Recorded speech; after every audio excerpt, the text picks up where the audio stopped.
it's Marchand, sends it down into the empty net.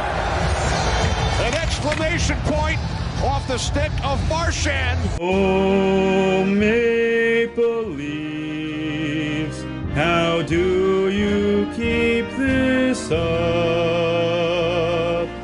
Almost 60 years without a Stanley Cup.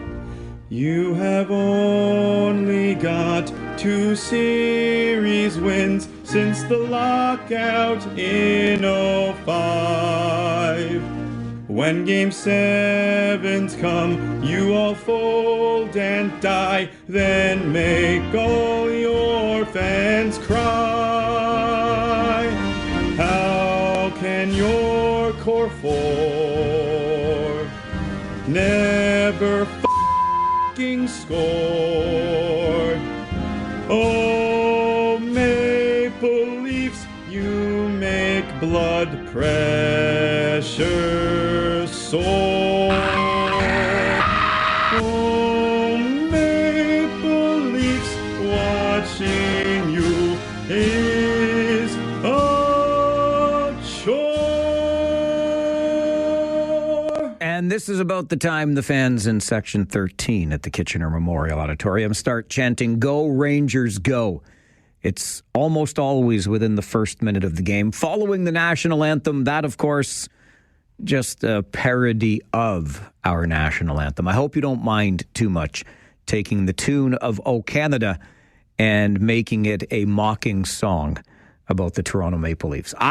It's not too soon anymore. I was ready for that. Our buddy Mike sent me an email and said, this has to be the song that starts your show. And so it is. I guess we're over it now, a little over a week later. And if you can't laugh, you'll just cry. 6 minutes after 9 on this Tuesday morning. Welcome to the program. Thank you so much for being a part of it and spending some of your valuable time with us. We know it's the most valuable thing that you have, and really appreciate you stopping by, interacting with the show, because that's what makes this show unique. The most interactive show anywhere in the region. Phone lines open the minute we begin every day. 519-570-2545, star 570, and 1-800-570-5715. The email address is mike@570news.com. And you'll find us all over the social media channels too. Instagram, X, @Farwell_WR. And we've got a Facebook page too, facebook.com/The Mike Farwell Show. On that Facebook page this morning, in keeping a little bit with the hockey theme, you may recall that yesterday I was made to do something that I really wish I didn't have to do, but I shot off my big mouth and said, okay, here's what I'm going to do. If our Farwell for Hire 50-50 jackpot reaches $100,000 or a take-home prize of $50,000, I will wear a hat of the team that shall not be named. Well, we reached that milestone. I wore the hat for the final hour of the show yesterday.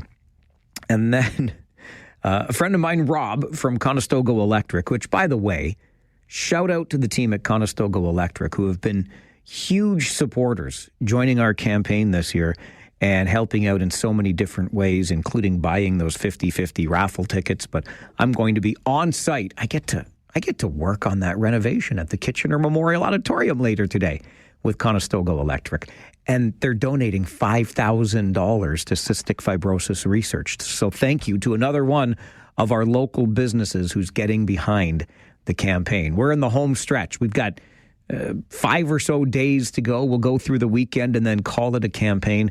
And we got to find a way to come up with about $25,000 this week to reach our $150,000 goal in the campaign. I think we can do it with the support of Conestoga Electric and so many others in the community. So Rob from Conestoga Electric, the owner, said yesterday what I should do with the hat, and you'll see this picture on our Facebook page, facebook.com/The Mike Farwell Show, is I should take the hat and pass it around and get $5 bills put into it to raise more money.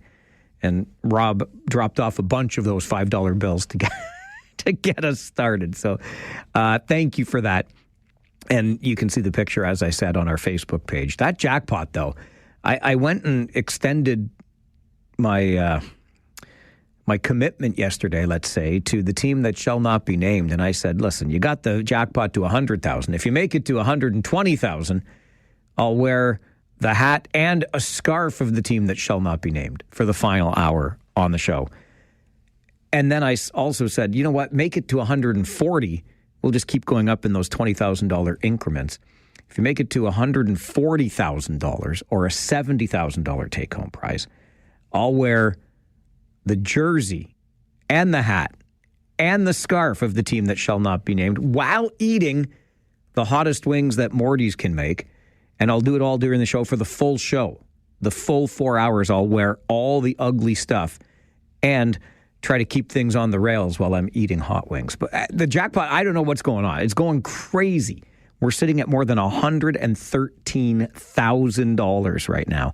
Take-home prize more than $56,600. Help us get to our goal. CF5050.ca. Have some fun with us here on the Farwell for Hire 50/50 raffle. CF5050.ca. All right, to your Farwell Show 5 for this Tuesday morning. Number 1, Kitchener Council has approved a new development that will see 2 homes replaced by a 3-story stacked townhouse. Council says the building on Arlington Boulevard, that's in the Weber and Franklin area, addresses missing middle housing. The new development will create 16 residential units. Number 2, Waterloo Council has approved a 10-point U.S. tariff response plan to support residents and local businesses, to support Canadian unity, and to mitigate the impact of U.S. tariffs on the city of Waterloo. The 10 points include financial tracking of tariff impacts, greater support for startups, and amending the city's purchasing bylaw and templates to enable preference for Canadian companies. Number 3 on your Farwell Show 5 this morning, North Dumfries Council will twin its main arena.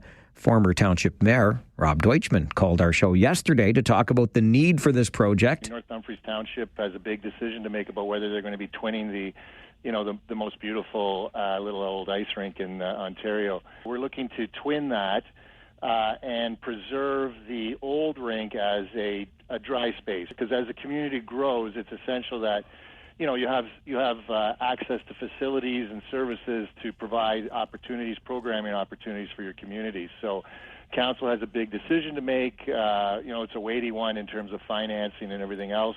Council's decision last night was met with applause by the many people who delegated at the council meeting. Rob Deutschman will be back on our show tomorrow morning for Political R&D at 11:30. We do that every Wednesday morning at 11:30. And just a quick side note. It was nice I could play audio of Rob Deutschman. I would have loved to play you audio from the council meeting in North Dumfries last night, but listen here. It's 2025. Can you fix your ding-dang audio on the council? You're as bad as the public school board with this. What is North Dumfries? Let's go. Come on. Audio was awful. It's just awful. Help them out here. We can do this, North Dumfries. We can get better audio of your council meeting so that we can share this audio. And anybody watching that, I bet you they tuned out. It's terrible to listen to. Sorry. It's not the content. It's the quality of the audio. We can fix this. That tangent over. Number 4 on your Farwell Show 5 this morning. Get ready for big construction on a major road. Construction crews will begin work next Monday on Maple Grove Road between Hespeler and Beaverdale. We're talking a half-year project here. Among the improvements, a new roundabout, because you know what we need? I went home yesterday and I said to my beloved, you know what we need in this town? We need another roundabout. We need another roundabout like we need another hole in the head, but we're getting one on Maple Grove at Hespeler Road. Maple Grove will also be widened from 2 lanes to 4. We're going to find a new asphalt path along the way and some more street lighting. And number 5 on your Farwell Show 5 this morning, the final day of King Charles and Queen Camilla's visit to Ottawa will include a parade and an historic throne speech. The couple is set to arrive at Parliament Hill today in a horse-drawn carriage escorted by Mounties, and travel along a parade route where royal watchers can catch a glimpse. The king is then set to read the speech from the throne to officially open Parliament, which will set out the government's priorities for the current session. He'll be the first reigning monarch to do so since his mother, Queen Elizabeth, delivered the speech in 1977. We'll talk more about the throne speech on our show this morning at 9:30. And that is your Farwell Show 5 for this Tuesday morning on the Mike Farwell Show, 570 News Radio and Rogers TV.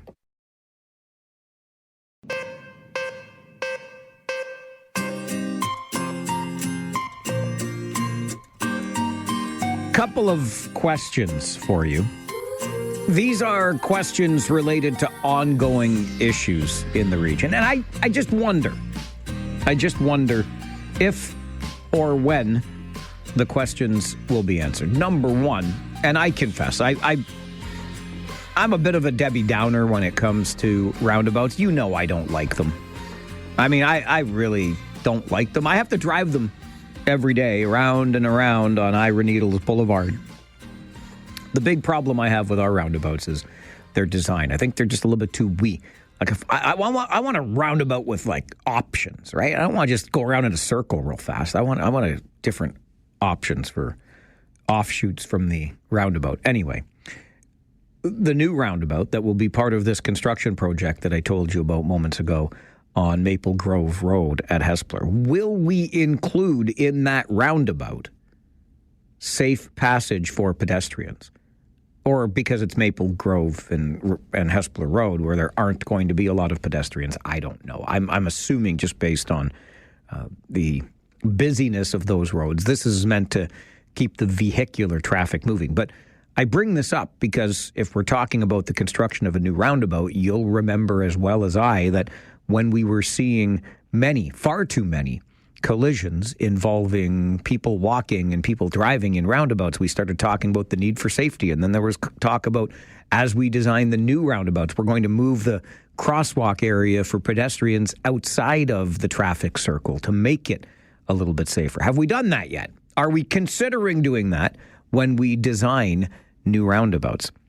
It'll be something to watch, maybe not on Maple Grove at Hespeler because of the number of pedestrians that will or will not be using it, but this is a question that I think ought to be answered because we've been talking about it for probably coming up on 2 years now, and I have not yet seen the change occur. The other question I have is, how many more times will we receive reports to our public school board about the number of violent student incidents increasing before, like, we just keep getting reports. It's another report that states that the incidents of violent behaviors are increasing. And, well, what are we doing? We keep hearing, I know we keep hearing that we need more staff, we need more people in the schools because we don't have a good student to teacher or student to educational assistant ratio. I get it. So are we going to do this? How many more times will we hear numbers the likes of which we are hearing from the public school board, which received a report at its meeting last night and found that the number of incidents requiring lost time on the part of educational workers has nearly doubled from 9 to 17 since the last report. Violent incidents defined as possessing a weapon, including a firearm, physical assault causing bodily harm requiring medical attention, sexual assault, robbery, using a weapon to cause or threaten bodily harm to another person, extortion, hate and or bias-motivated occurrences up 16% year to date, including 17 in the month of April alone. We keep receiving the reports. We keep talking about the numbers. When are we going to meaningfully address these numbers? Couple of questions I have for you as we begin our time together on the Mike Farwell Show today. This is 570 News Radio and Rogers TV. Thanks to Donna for the email to mike@570news.com. And the picture to go with it reminding me that there is also a roundabout coming to Ottawa and Westmount in Kitchener. Yes, I drove through the big construction area a couple of weekends back, and Donna says, well, awaits you on the other side of that roundabout? A speed camera at Laurentian Public School. But that's okay, Donna, because as you go through the roundabout, presumably it will slow you down to the point that you can't get ticketed going through that school zone. I don't know. It's like we can't understand traffic signals anymore, I suppose. Sue is on the phone with us this morning. Good morning, Sue. Hello, hello. Hello. I've been thinking about this for the past several weeks because when we were having that real rainy weather, and I consider myself a conscientious roundabout driver to stay in my lane and all that sort of thing. However, I was over in the Ottawa Alpine area, and it really scared me. I could not see the lines. They were drawn black. And what they need is reflectors to go to determine the actual lanes because you could not see them when it was dark and rainy. So to me, that's a real important thing that they should somehow get it, that there are these sturdy reflectors that can also work through the snowstorms and the snow plows. But it would save, I think, a lot of collisions, certainly at nighttime and on a rainy day, a dark rainy day. All right, Sue, I appreciate that call. And listen, I don't know that reflectors are a recipe for solving our roundabout problems. We have difficulty in them. But I will say this about Ottawa Alpine, which is basically Ottawa Homer Watson. That's my favorite roundabout because that thing is huge at Ottawa and Homer Watson, right? I just want more offshoots. Give me more let me go right out of the roundabout into the Kitchener Ford parking lot. Could I do that? How about that? Anyway, that one is an area, actually, my poor mother says she won't drive that way anymore because you have to go through the big one at Ottawa and Homer Watson and then the smaller one, which is still pretty big, at Ottawa and Alpine before you can continue on Ottawa to Ottawa and Westmount where we're getting another roundabout. Thanks again, Donna, for the email to mike@570news.com reminding me of that. It's like that first roundabout we built about 20 years ago in this town had babies, many, many babies. It's a good Christian roundabout right there. All right, I'm going to get you to the 570 News Center for an update. And then we're going to talk about the throne speech today, which will be delivered by one who might commonly sit in a throne. Our king, the monarch, will deliver the speech from the throne. First time in 50 years that this has happened. Bit of a flex on the part of the prime minister, isn't it? We'll talk about it coming up on the Mike Farwell Show. 570 News Radio and Rogers TV.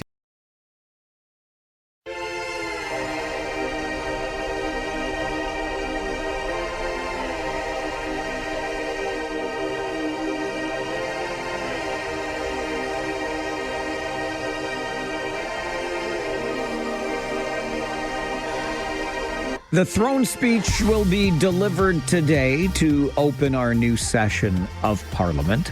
It's procedural more than anything, but this one takes on some added flair because it will be delivered by none other than the man who sits in a throne, King Charles III, to deliver the throne speech in our House of Commons later today. Nathan Tidridge is an expert on Crown Indigenous history and the Vice President of the Institute for the Study of the Crown in Canada, and he joins the program. Nathan, as I mentioned, it feels like there's a little bit more than just the usual procedure with this throne speech, obviously because of the presence of the king. First time a monarch has delivered such a speech in about 50 years now. How do you view this visit from King Charles and Camilla? Yeah, certainly. I have that sense as well. What really strikes me is how throughout this visit that the king is being presented as an integral part of our democracy. And there's a lot of kind of education that's being done around that and promotion of that.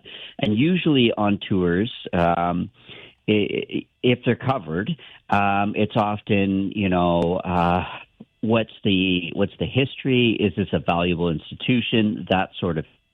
But I think it's taken this kind of existential crisis with the United States to show Canadians, this is an important part of our system of government, And this is an important moment. So it's highlighting our democracy, yes, to, I think, Donald Trump. I think that's definitely a purpose, but also to Canadians themselves.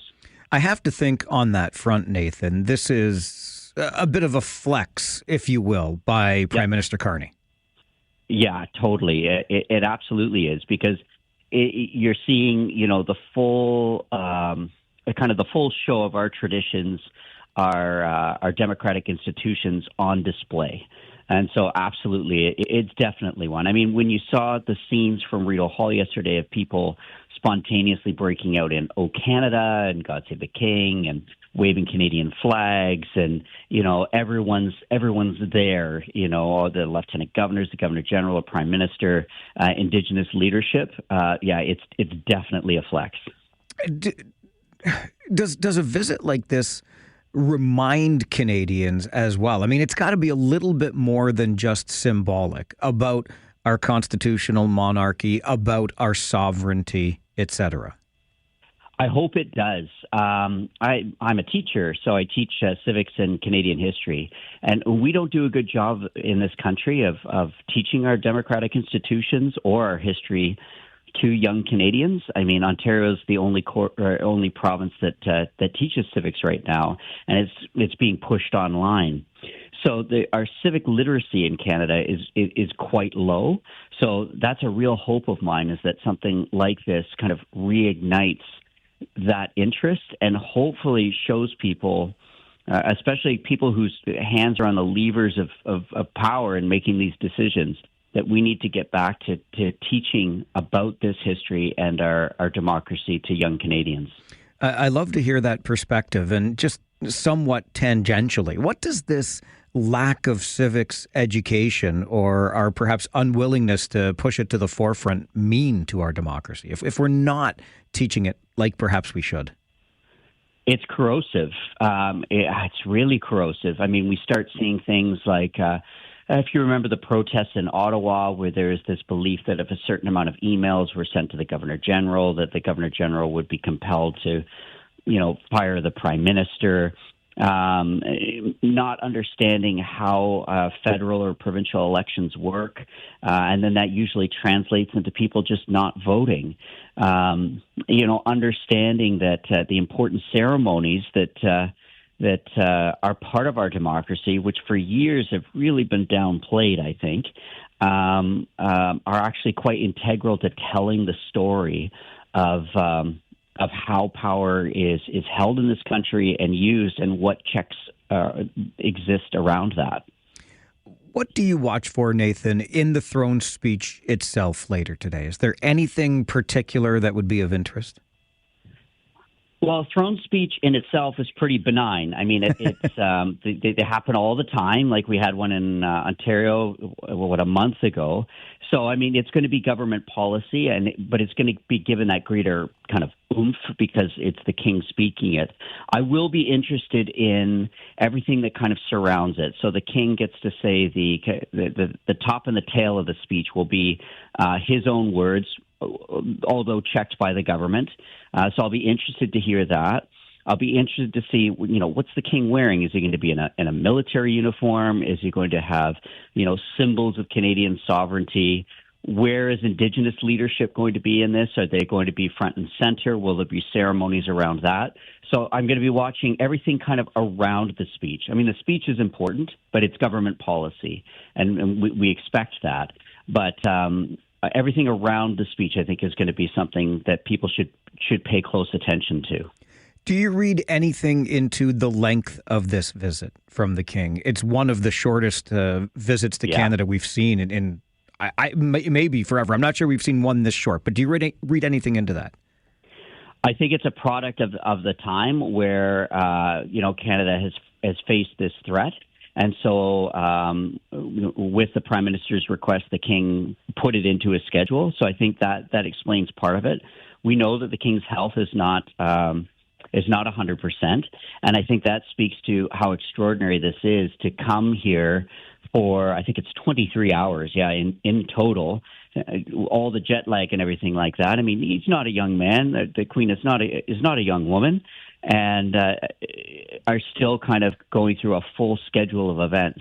So this wasn't a. Usually trips are planned, a year in advance or a couple years in advance. This one was clearly put together in a relatively short amount of time, which I think that speaks to why it's so short. Nathan, I really appreciate your perspective on this today. Thank you very much for joining the show. No problem, Mike. Thanks for having me. Nathan Tidridge is an expert on Crown Indigenous history and the Vice President at the Institute for the Study of the Crown in Canada. Most interested is he in the beginning and the end, the top and the tail, which will be remarks from the King himself. Otherwise, what we're talking about, of course, is largely procedural and, as Nathan points out, benign. Wonder how you feel about the throne speech, if it has any added gravitas due to its delivery by King Charles III later today. Is this a great flex on the part of Prime Minister Carney? Are his elbows up, at least metaphorically, by calling in the King to deliver this speech? And what about the King's willingness to respond on relatively short notice? 519-570-2545, star 570, 1-800-570-5715. Russell sends an email to Mike at 570news.com. Could not care less about the useless entity that, quote, rules us. We should be moving away from this type of thing. We're a democracy. We don't need kings and circuses. And Angus Reid out with a survey this morning. What is your reaction to King Charles delivering the throne speech? 83% are indifferent or don't care. 17% are excited. I wonder what the response would be if the question were simply, what is your reaction to the throne speech? Would it be any different? Does it matter that King Charles is the one delivering it? Would love to hear your thoughts on the Mike Farwell Show. This is 570 News Radio and Rogers TV. When you saw the scenes from Rideau Hall yesterday of people spontaneously breaking out in "O Canada" and "God Save the King" and waving Canadian flags, and everyone's there, all the lieutenant governors, the governor general, the prime minister, Indigenous leadership, it's definitely a flex. Nathan Tidridge is an expert on Crown Indigenous history and the Vice President at the Institute for the Study of the Crown in Canada. Joins us to talk about King Charles delivering the throne speech today. Are you breathless with anticipation? How you feeling about the King being here to deliver that speech? Let's go to the phones and hear from you. Kathy, good morning. Good morning. Just a quick comment. I just returned from a 3-week trip into Ireland, Wales, and England. And something that really struck me is every time they found out that I was Canadian was that how much they were following what was going on over here. And they all asked about Carney, who is now the Prime Minister. I never gave any, positive or negative on my feelings on him and just said to him, yes, we're hopeful. Not once did anybody say anything negative about Carney and how they felt about him when he was there. And I'm wondering if this has something to do with maybe the fact that he was able to get King Charles to come here. Maybe there was a previous relationship of some sort that helped work that out. Because they said if you want anybody to be able to go toe-to-toe with what you're dealing with in the States, you want Carney. They all felt that he was a man who got things done. And so I'm thinking perhaps it's not a coincidence that we were able to get King Charles here this quickly. That's just my comment on that. All right, Kathy, I appreciate that call. And yes, obviously with his time and relationships built in England, it would make sense that Prime Minister Carney has some level of sway. Paul, good morning. Good morning. How are you doing? I'm okay, thanks. How are you? Yeah. Oh, still alive and kicking everyone I can. Attaboy. That's why I'm staying out of Preston, so I don't get kicked. Yeah, well, you come down here, you'll get your... No, I won't say it. Okay. Yeah. I'll have a nice pair of shoes for you. I thought you were going to say a nice cold one at the Fiddle. Come on. Well, we could do that. Okay, good. I like that better. Now, listen. Yeah. I guess you could say I'm a monarchist because I believe in tradition. A lot of people say, "Oh, we don't need the king and things." You know, so many traditions that we've had here in Canada have gone by the wayside because of cultural differences and the makeup of Canada these days. But I do support the king, but I do not believe Carney inviting the king to open Parliament is just his way of validating himself. Like he claims, I'm not a Canadian, I'm a European. He made that very clear that he is European, not Canadian. So now he's looking for the king to validate his position as a Prime Minister of Canada. You do realize that the throne speech is normally delivered in the House of Commons. The throne speech opens the new session of Parliament, and it is a confidence motion that can be debated and voted on in the House of Commons. However, when the king delivers the throne speech, it is not delivered in the House of Commons. It's delivered in the Senate. And the MPs are not allowed in the Senate. So how do you debate and vote on something when the speech is delivered in the Senate, not in the House of Commons? Is that why Carney's doing it? Like I say, it's a confidence motion. If they say this is what we're going to do. But surely, Paul, you wouldn't expect the minority government to fall on essentially its first day of work. I wouldn't expect it to, but you want the possibility to remain open. It could, sure, because it is a confidence motion. But by having it in the Senate instead of in the House of Commons, I don't know exactly how that works out for debate and vote. Because if the throne speech says that we are going to double our income taxes, we're going to put all these other restrictions on Canadian citizens, we're going to turn this whole thing into a dictatorship. We're going to declare Carney as the new king of Canada. If that is done in a throne speech and there's no possibility to debate it or vote on it, where do we stand there? I'm sure we'll find a way to debate the contents of today's speech, irrespective of where it's delivered. This is the Mike Farwell Show on 570 News Radio and Rogers TV. Kitchener's historic Schneider House will play host to a theater festival this week. It's called the Treading Theater Festival. And joining us to talk more about it, Kieran Myers is here. Kieran, what is the Treading Theater Festival? Myself and my co-producer, Maria Kalinescu, wanted to provide a platform for the local independent professional cultural sector to thrive, specifically theater makers.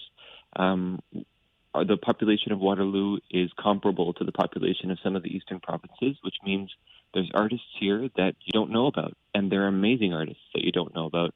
And we want you to fall in love with them. And that's the MO.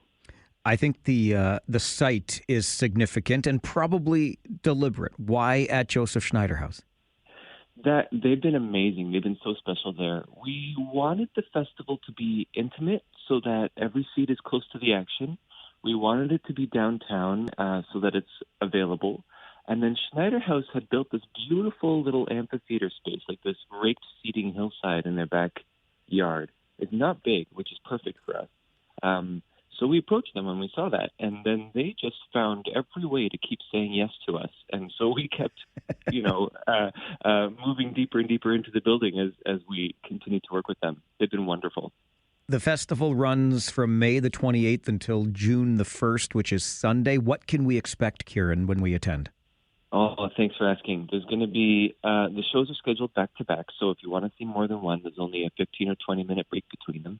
And on the Saturday of the festival, there's an open-air makers market. So I managed to bring in mostly local artisans and artists who are providing stuff that you're not going to find anywhere else at the market as well. So you can take in a show, take in the market, go back and forth all day Saturday, and then every evening of the weekdays. What went into curating the performances we'll be seeing?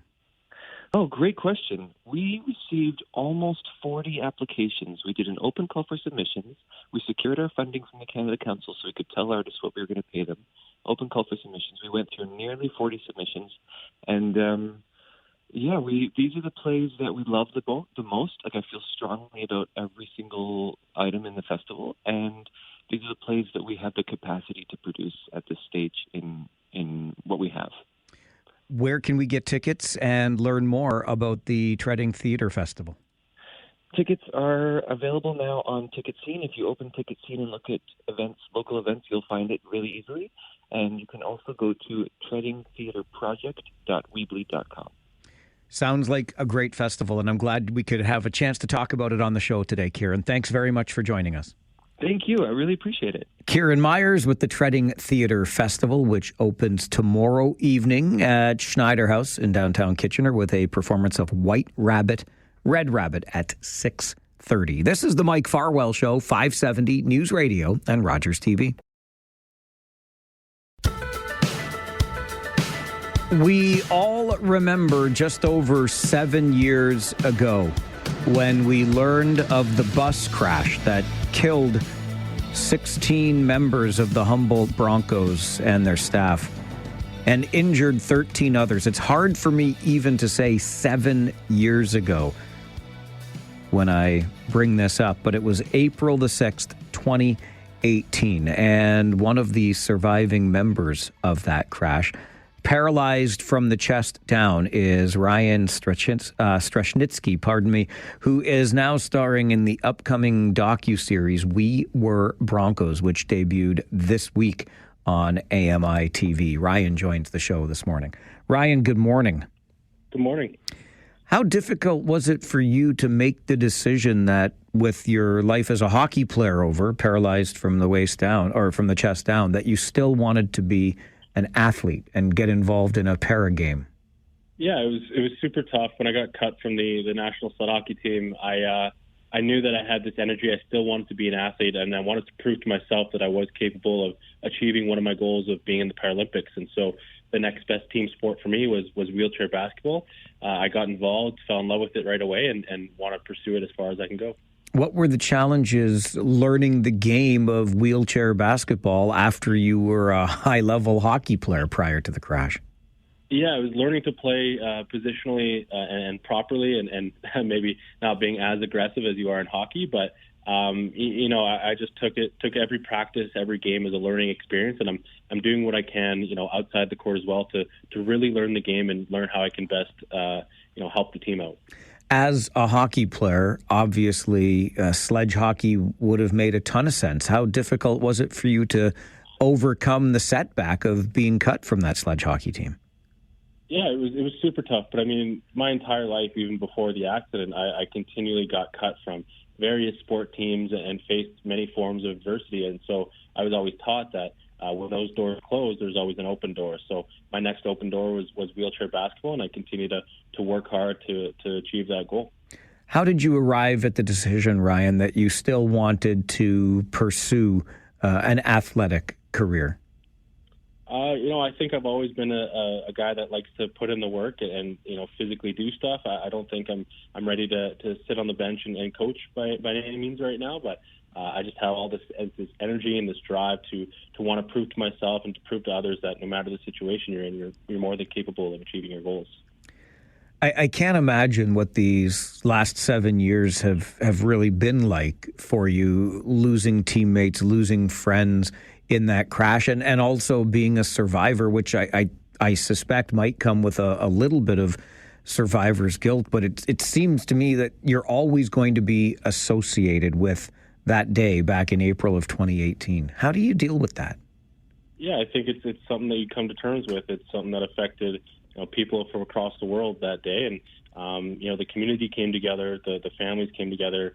Me and all the survivors keep in touch, and we're just always there for each other. It's something that won't ever go away. So you learn to come to terms with it, and you learn to appreciate what life you have right now, and you have a second chance to do the most you can. And that's how I approach every day. What do you remember of that day of the crash? Yeah, I remember, getting ready for Game 5 in Nipawin, and it was just like any other game day. I remember the initial collision, and I remember eventually waking up and not being able to stand up or move my legs at all. And so instantly I knew something was wrong. From there, it was just going to the hospital, getting flown around and taken through a bunch of tests and exams, and then told that I would have spinal cord surgery the next day. And it's something that, is kind of ingrained in my memory now, and I'll never forget. What's it been like for you being a part of this docuseries? It's been great. I think the production crew was absolutely amazing. Prairie Cat Productions out of Regina, they've been super incredible. I've been fortunate enough to work with them and the AMI group that is airing the series as well. So they were super accommodating. They weren't too invasive sometimes. When you're in the middle of a game, you forget about the cameras. So they were fantastic, and I think they did a great job. What was your reaction when they approached you with the idea? Any hesitation at all? I mean, it's got to be a little bit different being, filmed at various points of your day-to-day life. Yeah, I wasn't too sure. My dad always told me as a joke, I got a face for radio, but welcome to my world, Ryan. Welcome to my world. When they approached me about this, I thought, it could be kind of cool. People maybe don't know where I'm at right now or what I'm pursuing, and so it could give them some insight, and it's a pretty cool opportunity. How are you feeling today? How's life? Good, actually. I'm in Banff right now. I'm about to speak at a conference later today, and just grateful for the opportunities that I have, and I'm grateful for the community that has supported me day in and day out. Is doing this docuseries in any way a part of the healing journey? Is it cathartic at all? Does it bring back difficult memories? I think the more I talk about it, whether it's a radio or during one of my keynote speeches, it's therapeutic in a sense, right? You talk more about it. It holds, maybe less weight. You still remember everything that happens, and you're still acknowledging it, but it holds less and less emotional weight. And I'm able to, heal just by talking about it more and more. What stands between you and that ultimate goal, Ryan, of competing in the Paralympics? It's basically myself. It's how bad do I want it? Am I going to do the things necessary to get closer to that goal every day? And at the end of the day, it's just up to me. It's a heck of a story, and I really appreciate you making the time today on the show to talk to us about it. Thanks very much for being here. Thank you for having me. Ryan Strashnitsky is a former Humboldt Broncos hockey player. He's now a Paralympic athlete trying to make it to the Paralympic Games in wheelchair basketball. Ryan is the subject of a 6-part docuseries called We Were Broncos, which chronicles his life since that crash back in April of 2018, paralyzed from the chest down, and his efforts to remain in an athletic pursuit and ultimately make it to the Paralympics. You will find the docuseries We Were Broncos on AMI TV. It just launched this week. We're going to stay in this vein. I came across a story over the weekend that I just couldn't resist. And then as I read through it, and I recognized that an old friend of mine from this community is involved to some degree, I thought we've got to bring it to the show and talk a little bit more about it. I'm sure many of you are readers. We'll be talking more about Bookfest coming to Uptown Waterloo later in the show. Maybe you're even romance novel readers. But did you know there's a sub-genre of romance novels that focuses on the game of hockey? Hockey and romance on the pages of our books. We'll talk about it coming up on the Mike Farwell Show. This is 570 News Radio and Rogers TV.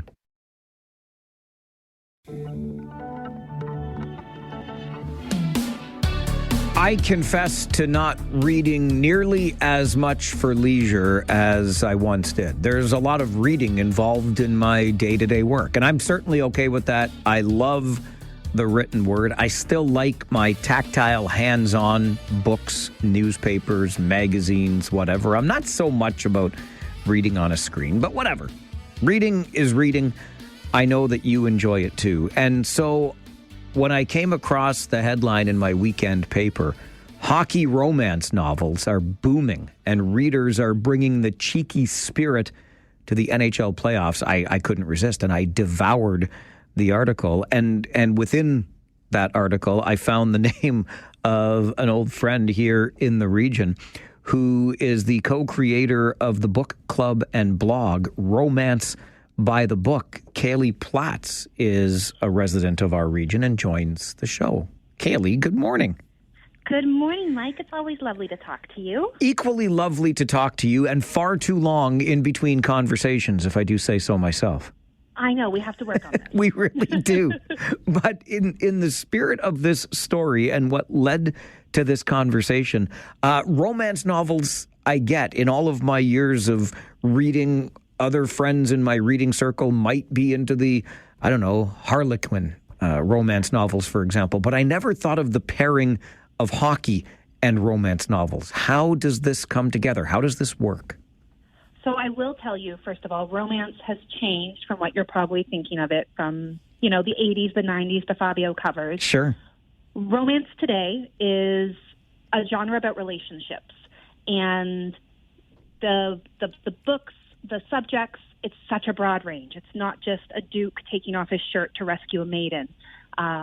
And hockey and sports in general has become a huge trend over the last few years of romance writers delving into areas that they either love or are intrigued with and writing these really fabulous stories that mix the strength and athleticism of, world-class athletes, male or female, and a swoony romance line. There is something about, you need that character. That almost is the prototypical romance character, isn't it? It's, when you think of a hockey player, especially, they're big, they're burly, they're tall, they skate that height, they've got a bunch of padding on. They're kind of like our modern-day knights in armor. It's a very good way to describe it. And of course, Kaylee, it would be impossible to have a conversation about hockey and its entry into romance novels and the bigger story going on around hockey right now with some really awful stories that are in the news, including the trial that's going on in London right now. How do we strike that balance? What still makes it appealing given everything that's going on? I think that's a really great question, Mike, and I think it goes back to the contract that readers have with books. A book is fantasy at the end of the day. None of us are reading fiction expecting, a knight to come and pick us up and rescue us. We're not expecting a dragon to drop down and swoop us off to our lover. And in that same way, we understand that these relationships that we're reading in that contract as a reader reading the book, it is fantasy. So there is a separation in the fact that I can still love hockey. I can watch hockey games, and I can love my hockey romances and understand that people do really bad things to other people and hurt each other, and that is separate from the book. I will say, though, that romance books tend to be a little ahead of the curve and can be very political at times, and some of them do dive into, more triggering plot lines, not the main hero. Our main heroes are always good guys, even if they're a bad boy. But looking at, the authors do use it as a way to look at some of the sport dynamics as well. You talked earlier about this evolution of the romance novel from what I might remember even in passing from the 1980s and 90s. And you're not wrong. That is absolutely my perspective on it. How have these novels changed over time? So these novels have changed partially because society's view of sexuality has changed, right? We're a lot more open, I think, about talking about people's desires and wants and needs than we were in the 70s, 80s, and 90s. But we've also created a dynamic where these books have a huge plot. Like, you hear in the news, these are smutty romance books. They're full of sex and things like that. They're not. The percentage of on-screen relationship time, physical time, is actually pretty small in these books. The focus is really about the relationship.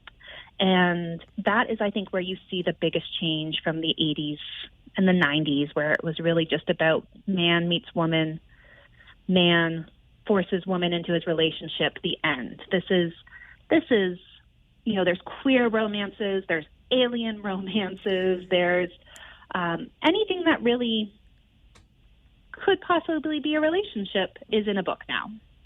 How did Romance by the Book get started? That's a great question. It started because of the pandemic. Me and two of my close friends have all been avid readers. And throughout the pandemic, we found that we were just using books as a way to keep in touch and chat. And we decided that we needed to, if we were doing that, more people probably wanted to do that. And romance saw a huge increase in sales over the pandemic because it's an escape and because, people want to read about, no pun intended, a happy ending during really dark times. So we just figured there'd be more people like us who would want to come and talk about their favorite books, read reviews, come to author events that we host around the region, and build our own community. I'm really encouraged, Kaylee, that such a book club is thriving even in 2025. Mike, books are not dying, no matter what the media might have you say. I promise you, books, like you said at the beginning, of all different varieties, audiobooks, ebooks. I have far too many paperback books than I would like to admit. It's still a really popular pastime. There's a few silent reading book clubs in town that I have to give a shout out to, where people literally get together in a pub or coffee shop and just hang out and read together. We can tell from Romance by the Book that you are a fan of the genre. You mentioned that with this being born out of the pandemic and the relationships and the stories that you can consume. Are you a hockey romance fan as well? I am. I think because I grew up a Kitchener girl and I've cheered for the Rangers for so long, I love hockey, and I really, really love getting to see the sport on page. And I love seeing our Canadian romance authors really leaning into the genre. I think it's just a perfect mix of, in a weird way, our heritage. Absolutely. And what better time to talk about it than during the NHL playoffs on the quest for that Stanley Cup. Kaylee, it's great to catch up. Again, far too long between conversations, but thanks for joining the show this morning, and keep up the great work with Romance by the Book. Thanks so much, Mike. Have a good one. You too. Bye-bye. Bye. Kaylee Platts is a Kitchener native. She's the co-creator of the book club and the blog Romance by the Book. And who knew? I was about 5 days old because I read it in my weekend paper that hockey romance novels are a burgeoning genre of the romance novel itself. And yes, contrary to some popular reports, the book, the printed word, the physical copy of the paperback or the hardcover is still very much alive. This is the Mike Farwell Show, 570 News Radio and Rogers TV.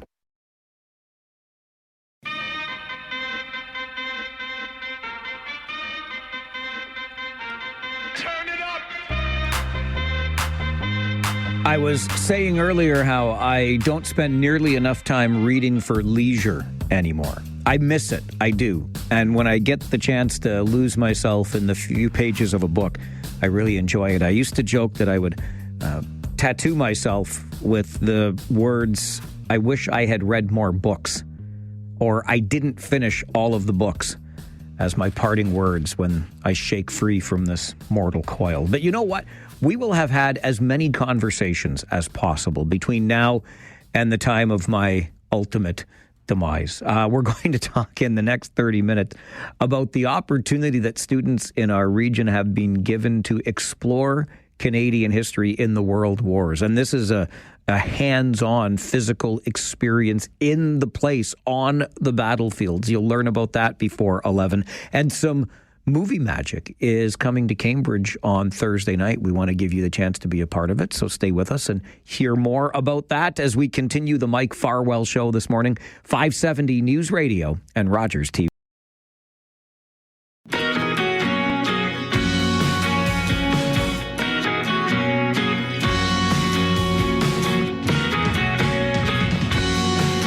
Sometimes it takes center stage. Other times, and I would say more often than not, it is the unsung hero, or can be the unsung hero, of the film that you're watching. And that unsung hero I'm talking about is the soundtrack or the score to it. And some of that movie magic, the sounds of it, are coming to Cambridge on Thursday night thanks to the Cambridge Symphony Orchestra. Its music director, Sabatino Vaca, joins the show this morning. Sabatino, good morning. Good morning, Mike. Culminating, it's great to have you here and have the chance to talk about this performance coming up on Thursday night at Tapestry Hall. Coming up, this will culminate your 20th season as the Cambridge Symphony Orchestra. 20 years is not an insignificant amount of time. It's not. It's quite an accomplishment these days, I have to say, in the arts, which a lot of our arts organizations face so many challenges these days. So it's a milestone, and we're very excited. It's been a great season, and I think we've got a great concert to wrap things up for the year. How healthy is the symphony orchestra in Cambridge right now, Sabatino? We're doing okay. Our audiences are growing. What's really great about this orchestra is people come from all around the region to participate and play with us. Excuse me. And there's a real sense of goodwill among the players. We're all on the same page, working towards the same goal to put on great concerts for the community. And and we're friends at the end of the day. It's a great working environment. I think that when people think of symphonic music, they think of classical music. They'll think of Beethoven, etc. When you're doing something like this and playing for an audience some very familiar scores from very well-known films, do you approach it in any different way? Is it more fun, less fun? How do you approach something like this? It's absolutely a ton of fun. The repertoire for film music is just about as extensive as it is for classical repertoire. There's so much to choose from, going back to the early days of film. And for Thursday's concert, we're going as far back as The Wizard of Oz, Singing in the Rain, those kind of films right up until, current films that are out there. And it's great to see the development of film score writing with the composers, and it's had quite a history and a development, much the same way that the classical music has had, and it's great to see like the really great film composers. They were steeped in classical training, so you can't get away from those classical roots, and it's thrilling for audiences to come out and see the look on their face. Wow, they didn't think an orchestra could do such things. You're absolutely right. They usually identify it with Beethoven, Tchaikovsky, Mozart, and sometimes it's quite an eye opener that an orchestra can transform itself and perform other types of music. I'm so glad you made that connection, Sabatino, between the composers of the music that we might hear in film and their classical roots, because these are tremendously accomplished musicians. And I have to wonder sometimes if they don't feel as though their work is somehow buried beneath the scenes we're watching in a particular movie. It's really hard to separate because, if it were possible to just watch a film minus the soundtrack, it would lose probably 80 to 90% of its effect. There's no question that when you add the music component to the drama, it's much like opera, where the music is supporting what's going on the stage, what is supporting the drama, and it just multiplies the impact and the effect 100-fold. I couldn't agree more. And just thinking of how much of an impact the music or the score makes on a particular film, I can't help but wonder how you watch and or listen to a movie, Sabatino. Do you find that your ear picks things up on the score or the music as much as anything else? Probably. And the really great composers, I mentioned opera, also in the field of opera, the really great opera composers, the really great film composers, they're paying attention to a lot of detail. Depending on what the drama, the scene requires, they meet that challenge, and sometimes you can take away from it the drama just from listening to the music. You can imagine what's happening, what's transpiring, and the really great composers achieve that goal, that symbiosis, that connection with the drama, with the music, and they become one entity, and it's hard to separate them. I mean, immediately, you think of Star Wars. You immediately identify it with certain kind of music, and other films as well. Jaws. I mean, those two notes at the beginning, right away, right? You associate it with a very specific thing, and John Williams was very clever. Just a very short motif, and already it sets the stage. You will be performing Thursday evening at Tapestry Hall, which is a beautiful venue. I've been for many events, but I never thought of it as a place for an orchestra to perform. What does the venue offer you? It's a great venue because along with the film scores that we will play, we will also be showing film clips from the movies that we will play the music from. So you're in for a double treat, an oral treat and a visual treat. You'll get to see clips of the other films that we'll play the scores from. And to top things off, we are going to be offering popcorn as well. Oh, perfect. I mean, come on. It just makes sense, doesn't it? So this is Thursday night at 8, Tapestry Hall in Cambridge. How can we get tickets, Sabatino? Tickets are available through Eventbrite and also through our website at cambridgeorchestra.ca. Congratulations on 20 strong years, and I look forward to speaking again when the 21st season is underway. Absolutely, Mike. Look forward to it. Thank you. Thank you, sir. Enjoy the rest of your day.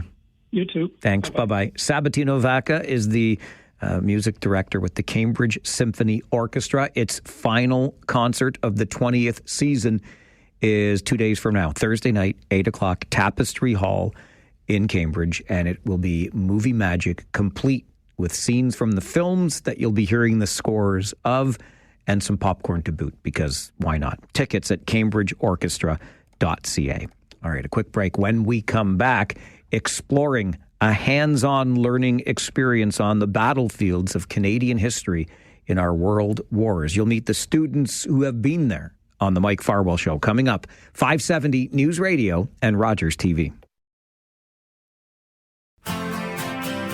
Well, I'm not sure that learning opportunities get more hands-on than this. How about traveling right to the site, to the battlefield, where Canadian soldiers once participated in our world wars? And that's been the opportunity presented to students in our region for some time now, as we're joined in studio by Arden Court, who's the event organizer of the high school battlefields tour. Always good to see you, Arden. Good morning. Thanks for having me. Nice seeing you too, Mike. And Arden brings along with him today Genevieve Samo.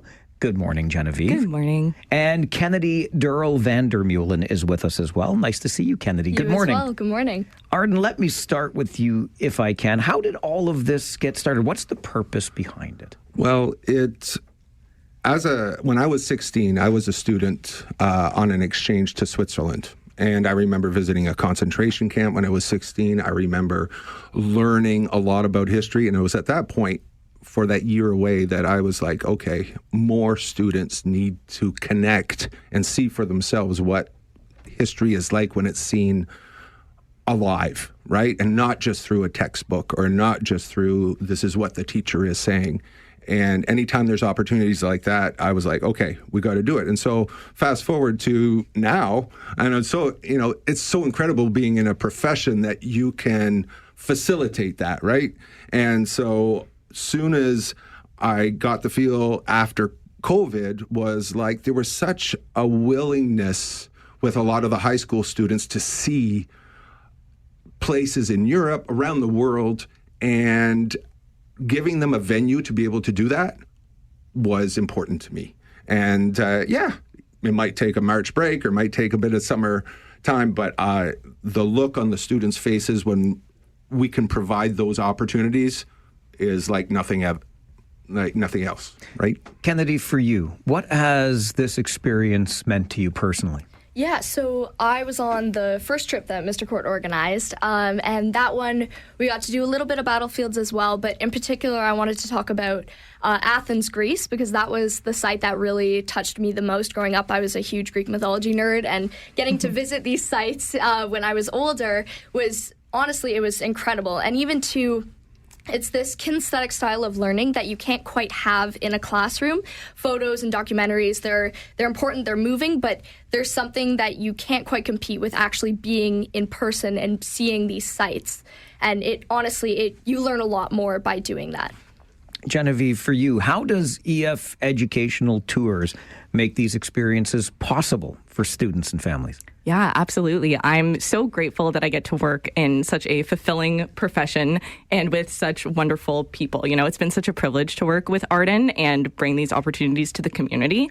And our role is kind of twofold. First and foremost, safety at EF is always going to be our first priority. And so we take on a huge responsibility in ensuring that our global presence is active and fulfilling our needs for our groups on the roads. So that means that in nearly all the destinations we travel to, we have offices and staff there to help, along with a 24-hour support line available for families and travelers on the road. So our job is to take care of all those details so that our travelers can really unplug and immerse themselves when they're there. Beforehand, I work with people like Mr. Court, and we individualize and curate really personal experiences for each community to speak to their historic and personal connections. So Battlefields is a great example of that, and seeing it firsthand, I'm just really grateful. Arden, do you only take geniuses or get geniuses involved in this? Because these are two very well-spoken. I am humbled. I am humbled. I'm trying to put myself in my high school shoes, thinking, would I have been able to pull off a conversation like this? Not a chance. Not a chance. And I'm not known as an eloquent speaker, but I throw the passion, right? And so I just think of so many examples, and to your audience there, whether they are grandparents of high school kids or parents of high school kids, and the value that this travel. I was just thinking before we came in, like going into the Palais de Versailles in the Hall of Mirrors and making that connection that not only that's where kings and queens and Louis XIV was, but that's where Robert Borden signed the Treaty of Versailles on behalf of Canada. The first time ever that a prime minister wrote something, an international document like that, and it put us on the map. Or, we were at Vimy Ridge, right? And seeing the importance of that memorial and seeing kids tear up, right? And seeing it for themselves and all the names on that memorial. Or on the beaches of Normandy, this past March, we had kids, we did a ceremony, and other schools who were visiting came and joined us as we were doing a ceremony that was helped with the local legions, and especially the Legion in Waterloo. They said, we're going to give you a little bit of support financially for it, but even better, we're going to send you with the wreaths, we're going to send you with the poppies, and you have our permission to do a ceremony at each one of these sites. And I'm like, you couldn't have a better experience, because when you have those kids focused, it's so moving. Like, we were in Berlin, and we went, the first time any of the 60 kids went to a concentration camp, and it was in Sachsenhausen, and so incredibly moving. And the kids are coming to me afterwards, or going and say, we never thought, like, it's so enjoyable in some levels, but it hits home in other levels. And, whether it's going through the book burning sites from Nazi time and talking to the kids about that, or being at the foot of the Berlin Wall and understanding communism, or being at the Colosseum and learning how a republic turns into emperors that resemble transitions and things we may be seeing in our own world today. And what are some of those signs? What are those things that we can think about that kind of move forward? Or at the Parthenon, what is a democracy? This is what it looked like then. How is our democracy changing now in our worlds, and what do those look like? So I love this stuff, and anytime I can see it through their eyes, never tire of it. I think it's fantastic that these opportunities are available to young people. Kennedy, would you do it again? Would you recommend this to someone? Absolutely. And even to, like we talked a lot about the educational aspects, but even to as individuals, as young adults, you learned a lot. I know from my group, we had a wonderful chaperone. I'm sure all the groups did, but ours in particular, she balanced taking care of us, but also letting us have our own independence very well. So I know a lot of my friends, and myself included, I could say that I matured a lot on that trip. We also got to use skills that we haven't really had the ability to practice. So, for example, I speak French, and there were a couple kids on the past trip who speak Spanish and have had opportunities to use these second languages in organic conversations just out in the streets. And that's an opportunity you also don't really get so much in school. So that was also very, very helpful. Genevieve, is a sense of adventure required? Is it a prerequisite? I wouldn't say it's a prerequisite, but I will say it is often an outcome. It's really hard to go on an experience like this where independence and curiosity and critical thinking and global dexterity are really fostered and not come out a better person at the end of the day. You know, travel is transformational, and when you keep that at the forefront, how could you not have a good time? I love that. Not required, but an outcome. Arden, before I let you go, if we've piqued some interest here, is there a way that people can get involved for their young people in their lives? 100%. So in so next year we have 88 students already booked for Greece and Italy. But so I want to give parents time to plan, to organize. So we've organized the 2027 ones already, France and Spain in March, and the Battlefields tour that the Legion said, we got to jump on this and get a bunch of students seeing history for themselves as well. So I threw that one in at the last 13 days of August. And so the library in Kitchener, Waterloo, are going to have posters up with all information. The local legions are going to have their posters up because they're pushing for the Battlefields tour, and all the different websites. So, for instance, we have the Instagram court_Battlefields tour EF 2027. I have a Google Classroom code.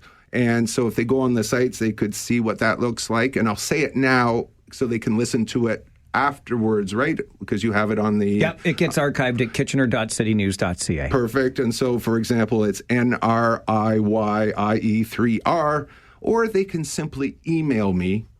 And if they have any questions like, oh, I want my grandkid to do this, I want my kid to do this, at Arden Court, ARDENCOURTEF @gmail.com. ArdenCourtEF@gmail.com. Arden, Genevieve, Kennedy, thank you all for being here today. Really great to have you here. And Arden, we're like right out of time. 10 seconds. 10 seconds. June 10th at the Waterloo Waterloo Legion. June 10th at 7 p.m. We are having our meeting. We can hold 300 students. June 10th, 7 p.m., Waterloo Legion. We got to go. It's the Mike Farwell Show, 570 News Radio and Rogers TV. We all know that government jobs are good jobs, right? So why don't young people want them anymore? We'll talk about that coming up on the Mike Farwell Show, 570 News Radio and Rogers.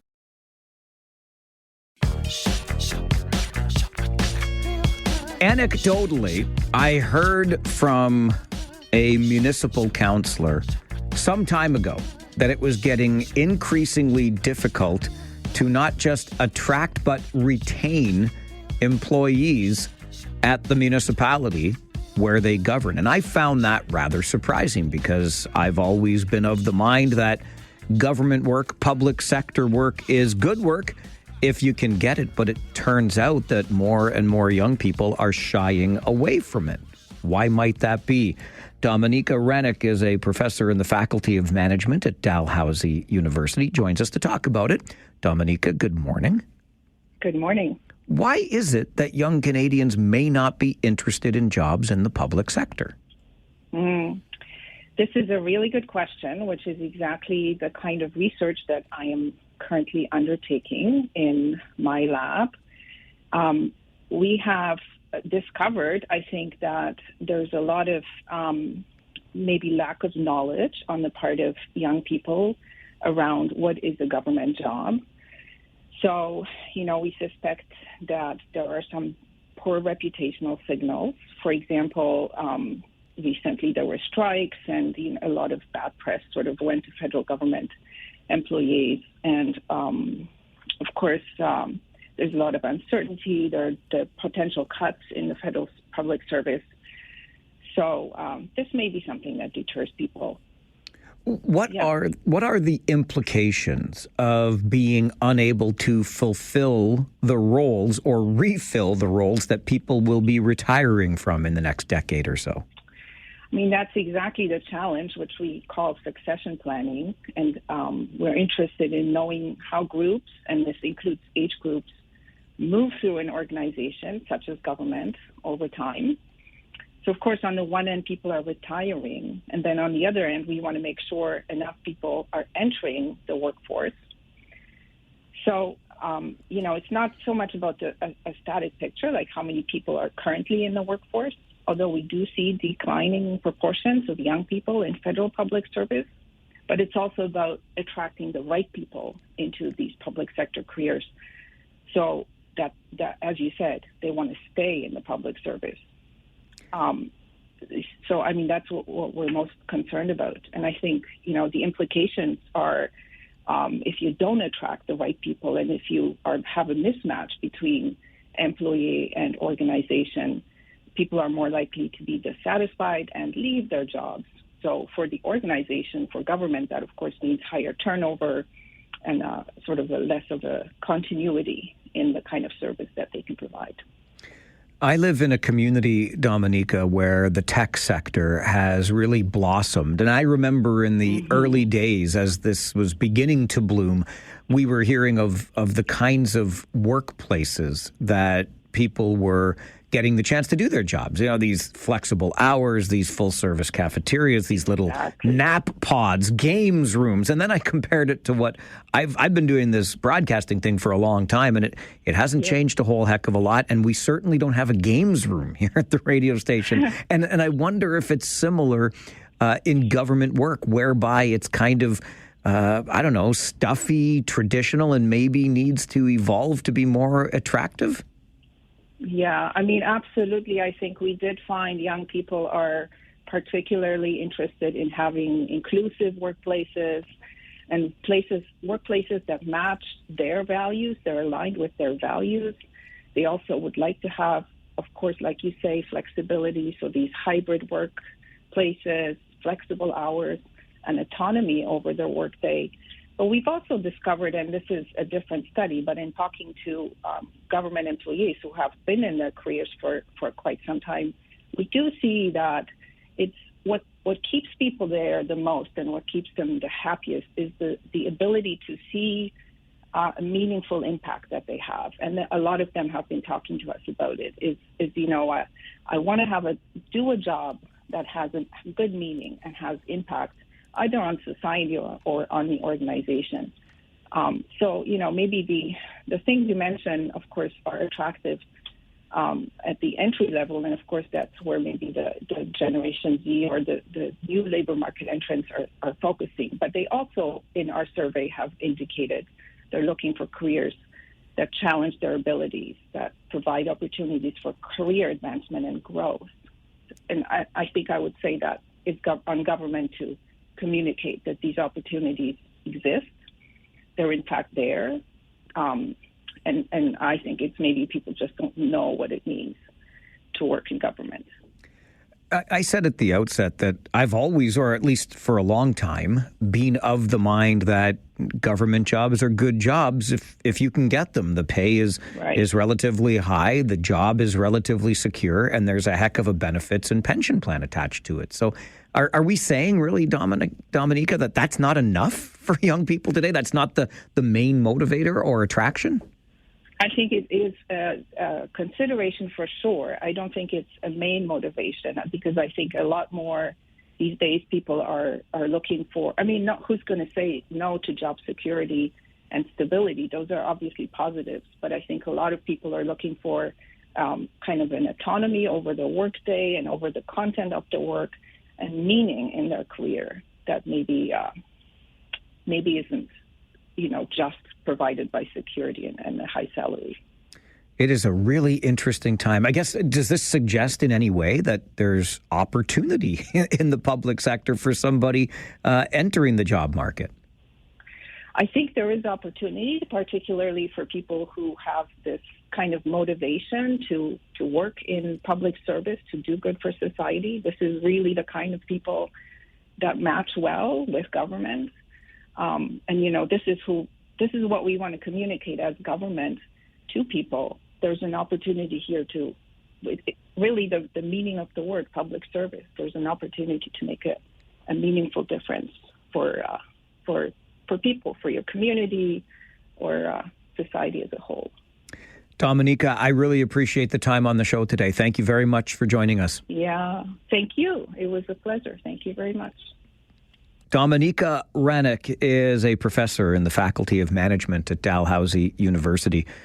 She's also the lead at the Professional Motivations Research Lab. What she says jives with what I heard. I shared at the outset. Anecdotal. It was one conversation, kind of happened randomly. But the counselor that I was referring to told me how difficult it was to retain employees and how the municipality was going to be increasing salary offerings because an employee would go across the street to the other job for $1 more per hour, not thinking of the benefits, the pensions, all of the other, like even at the municipal level. Don't forget, you've got the OMERS plan, the Ontario Municipal Employees Retirement System. If you're a federal civil servant, I'm just looking at this as the old guy in the room. But I was quite astounded, frankly, when I heard that young people are not interested in secure, high-paying jobs with great benefits and a pension plan. Silly me. But what am I missing here? Maybe you know. Would you recommend to your child in post-secondary, or to your friend's child, or to yourself, a job in the public sector? Or is it not offering the kind of meaning that you want in work? Is it not the kind of establishment or institution that you feel you can trust or has a good enough reputation anymore? Would you do the job? Would you recommend a job in the public sector? I'd love to hear from you on this on the Mike Farwell Show, 570 News Radio and Rogers TV. Who's going to say no to job security and stability? Those are obviously positives, but I think a lot of people are looking for kind of an autonomy over the workday and over the content of the work and meaning in their career that maybe isn't just provided by security and a high salary. So the answer to the question, who's going to say no to stability in their job, decent pay and benefits in their job? The answer is young people, Gen Z, to be exact. Dominica Rennick is a professor in the Faculty of Management at Dalhousie University, joins us this morning to talk about how difficult it is to attract young people to the public sector. Something I find a wee bit on the fascinating side, but I wonder how you feel. Maybe I'm missing something. Would you take a public sector job if it was offered to you? Would you recommend it to your kids? 519-570-2545, star 570, and 1-800-570-5715. George, good morning. Good morning, Mike. How are you doing there? I'm doing just fine, thanks. How are you? Good, thank you. I'm doing well. Good. Thank you for having Dominique on. That's a learning experience. My daughter, who just finished 4 years of university, she is now going to grad school. I believe that's how it goes. 1 year to do a public policy. And that's exactly what she's looking to get into, a federal position, whether it be in Ottawa or Kingston, wherever, where she can work with the government at a higher level of going through this course in public policy. It makes a lot of sense to me, George. Given what we're hearing in the sector, she might have a pretty good chance of landing a job when she's done. I think so, too. Many baby boomers are going to be retiring. This is the time to get in there and find your niche in life and where you could help and make a difference, like Dominique said. George, thanks for the call. Appreciate it. Always good to hear from you.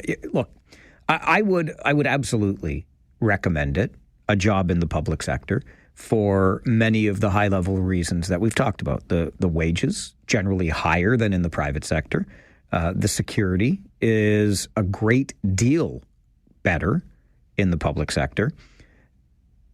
The benefits packages are always strong, and oftentimes there are even very robust pensions attached to this. So the old guy in the room that's been working in the private sector for a long time now and sees how few of these benefits or job-related perks are available in private sector jobs, that's why I would recommend it. Now, when it comes to the perks like full-service cafeterias and nap pods and games rooms and flexible hours, I get that. Like there's something appealing, I suppose, in the very casual nature of some employment. And I do get the sense that governments, municipal, provincial, federal, these offices are a little bit more stuffy, a little bit more rigid. But my goodness, I don't know. I would be able to put up with a lot of the missing slides from one floor to the next and games room opportunities for a job that pays really well, offers pretty stable hours, and gives me the opportunity to put something away for retirement. I don't know. I guess that's why I'm not Gen Z, because younger people today are looking for a whole lot more out of their work life than just that. For me, you do the work, you signs up for the job, and you does the works that they asks you to do so that you can do the other things outside of work. But I think there's a whole lot more of an interest today in having the two seamlessly transition from one to the other better than that. And you want some more meaning in your work. I would submit to you, from all of the government staff people that I have met, municipally, provincially, federally, they really are terrific people doing some really meaningful work in their communities. So I wouldn't be dismissive on that front either, but find myself rather surprised that it's tough to find young people to do public sector jobs today. This is the Mike Farwell Show, 570 News Radio and Rogers TV. Elmira is the place to be on Friday, I promise you that. A big community event to wrap up Mental Health Awareness Month. Amanda Wood-Atkinson is the executive director at the Woolwich Counseling Centre. Amanda, what role does the Woolwich Counseling Centre play in the community? For sure. So Woolwich Counseling Centre is a registered charity, and we provide mental health supports to primarily Woolwich Township and the surrounding communities.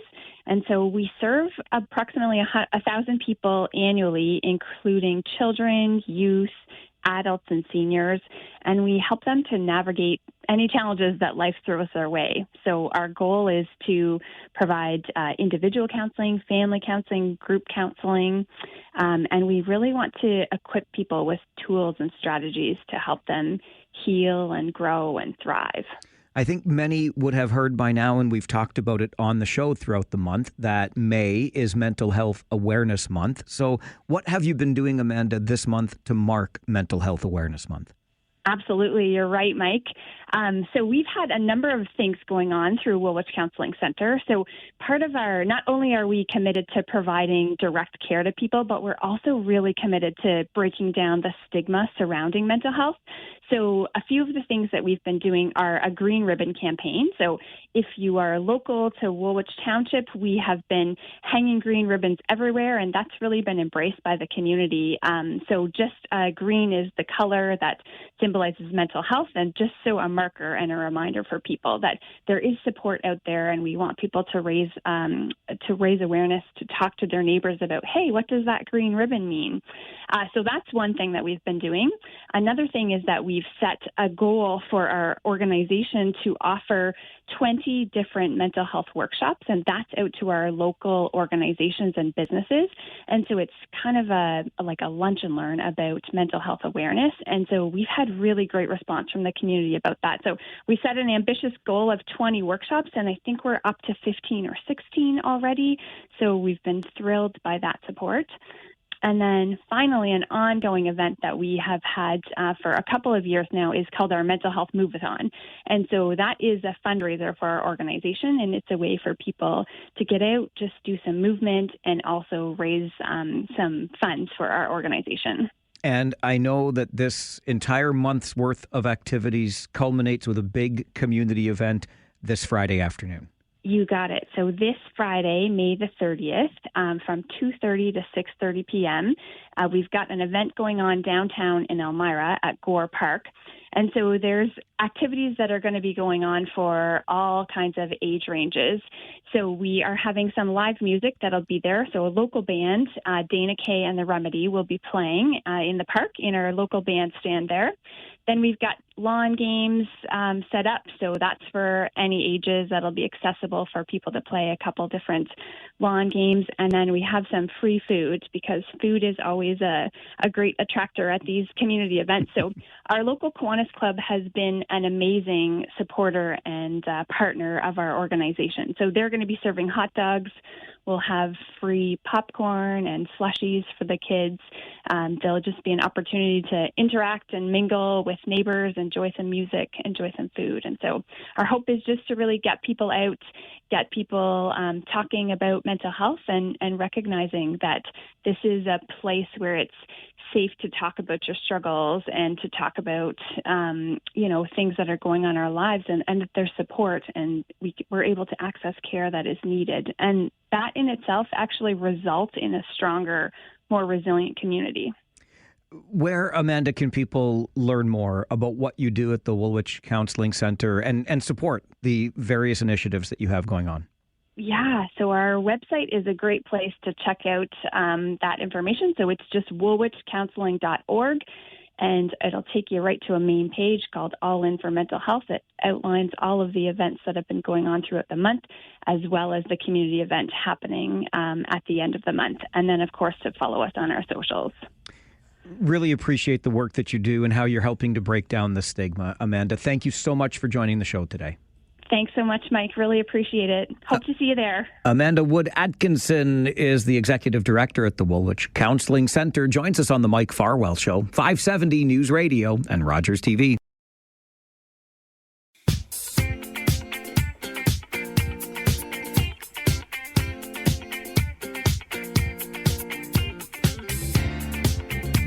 As you were reminded just a moment ago, the month of May is Mental Health Awareness Month. We are into the final week of May, and thus the final week of Mental Health Awareness Month. I want to take a look at that through a slightly different lens for the next few minutes by talking about the Mood Disorders Society of Canada. Julianne Weidman is a national project coordinator on Defeat Depression with the Mood Disorders Society of Canada and joins the show. Julianne, good morning. Good morning, Mike. Can you tell us more about the Mood Disorders Society of Canada? I sure can. So this organization is one that is not as well known. We do a lot of behind the scenes kind of work, but it is an organization that exists to support people who are walking through mental illness and helping them to come out the other side to be stronger and have the resources available to them. So they are based in education, creating resources and advocacy at all levels of government. We are an organization that really exists to help unify a very disjointed mental health system, trying to connect people to the resources that exist within their community. So we are a national organization that is trying to make things better for every Canadian. How did you first come to be involved with society? So I first encountered MBSC when I was working with a campaign called the Canal Pursuit for Mental Health, run by a friend of mine, Clay, out of Elmira. He was running 785 kilometers to raise awareness for mental health. He has family members and friends that have struggled over the years with different mood disorders. And so I came alongside to join as his crew chief and got to know the organization. And I've continued with that campaign for the last, we're coming up on our 11th year, actually. Did you have to run 175 kilometers too? I did not. He ran 785. 185. Oh my word. 700. Yeah, it was quite a feat. I drove the RV and did all of the social media, so I had it a bit easy. 785 kilometers. How was Clay doing after all of that? He was tired. Yeah. Definitely had a really big steak dinner after that. Deserved it too. Yeah. So you are in the midst now of the annual Defeat Depression campaign. What's it all about? So the Defeat Depression campaign is our biggest fundraiser. I know you had a previous guest on that was also talking about fundraisers. This is the time of year when mental health organizations are bringing awareness to the struggles that everyone has and also raising funds in order to keep those resources in the community. MDSC is on the same path. This is our big annual fundraiser, but it's also a movement challenge, just like you've heard. Movement and mental health are interconnected. Getting outside, getting into the sunshine, getting your body moving helps you to work through some of the struggles that come from mental health. It's not the only way of dealing with it, but it's definitely a really good one.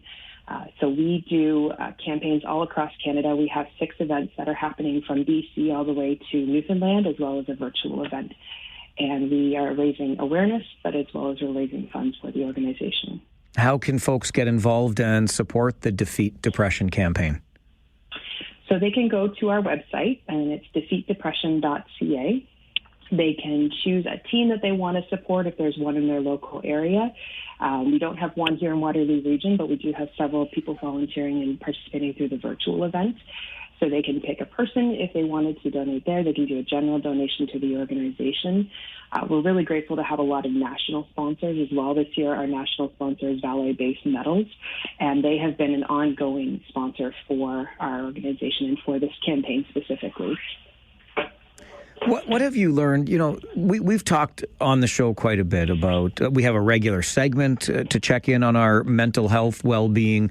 We talk about it quite a bit, and I know one of the big things is breaking down the stigma, normalizing the conversations around mental health. What have you learned, Julianne, in your time volunteering with the Mood Disorder Society of Canada and working on this national project? I think the biggest thing is that your story matters. One of the biggest proponents of MDSC is that it's run by people with lived experience, and making sure that those with lived experience have a seat at the table when making the decisions that impact our mental health care system and how we can support people. Because we all have struggles at our lives, different times where our family members are affected by mental health. We need to make sure that we don't hide away. We're not shy about that. We need to share what we're going through, because as soon as you start sharing your story, you give someone else the courage to share theirs or to realize that there is hope in the midst of darkness. We want to make sure that nobody walks through this life alone. And when one of our favorite sayings is, if you're in a dark place, talk to someone. Don't do this alone. It's a great message and a terrific campaign. We'll point people to defeatdepression.ca, and hopefully they can help support as we're into this final week of Mental Health Awareness Month. Julianne, I really appreciate your time on the show today. Thank you very much for being here. Thank you so much, Mike. I really appreciate it. Enjoy your day. Bye-bye. Thanks. Bye. Julianne Weidman is the National Project Coordinator with Defeat Depression through the Mood Disorders Society of Canada. The website is defeatdepression.ca as they work through fundraising, advocacy. They've got some great national support as this campaign works from coast to coast to coast in this beautiful country of ours. Defeatdepression.ca is the website you can visit as we wrap up the month of May and Mental Health Awareness Month. As Julianne and I just talked about there, we, with intention on this show, make it a point of regularly checking in on our mental health. Our friends from the Canadian Mental Health Association have been incredible partners in that effort, because it is important that we talk about these things. We have to normalize the conversations. It's okay to not be okay. As Julianne just said, nobody has to walk through this alone. There will be somebody there who is willing to listen, who is willing to help. And it's just the sort of thing, look, I'm old enough to remember a time where we didn't talk about these things. We talked about the various injuries we suffered playing sports or slipping on the ice or in a car crash or anything like that. But we certainly didn't talk about when we were not feeling well mentally or how we were dealing with the various challenges that were presented to us. Because if it's one thing I've learned in this life, it's that it is not a straight line. There are so many twists and turns in the road, and sometimes when you make one of those turns, you need a little bit more support to get you around the S-curve, if you will. So that's why places like the Mood Disorders Society of Canada are here. That's why the Canadian Mental Health Association is here. That's why Camino Wellbeing and Mental Health in our community is here. The Woolwich Counselling Centre is here.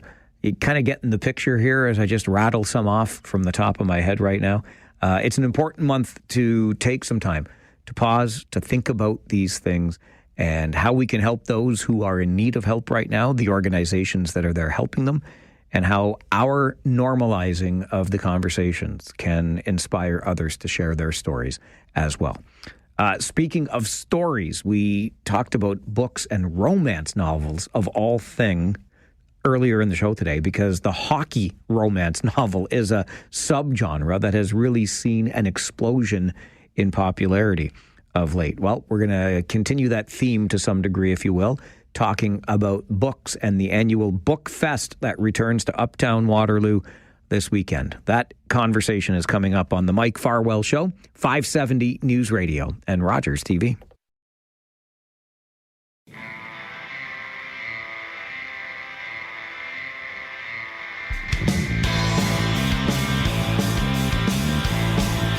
Just in case you missed it when I mentioned it on the show earlier today, it's worth repeating. I don't spend near enough time reading for leisure these days, and when I die, my parting words from this earth will be, I wish I had finished all the books. I know that you feel similarly, because our local bookstores continue to thrive, and we have a passion for the written word. And that passion will, I don't think, ever be more evident than this coming weekend at Bookfest in Uptown Waterloo. Joining us to talk more about it, Caroline Topperman is here, along with Vanessa Ricci-Toad. They are together the founders of the KW Writers Alliance. Caroline, good morning. Good morning. And Vanessa, good morning to you. Hello, good morning. Caroline, I'll start with you if I could. Can you tell us more about the KW Writers Alliance? How did y'all come together? Yeah, absolutely. So it started during the pandemic when we were looking for writers.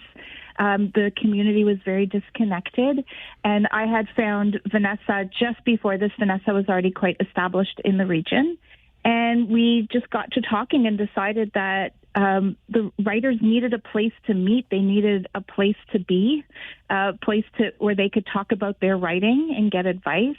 And it originally started online, but now it's grown into quite the collective with writing workshops happening and write-ins happening and people meeting. And we have a big Facebook group where people talk about writing.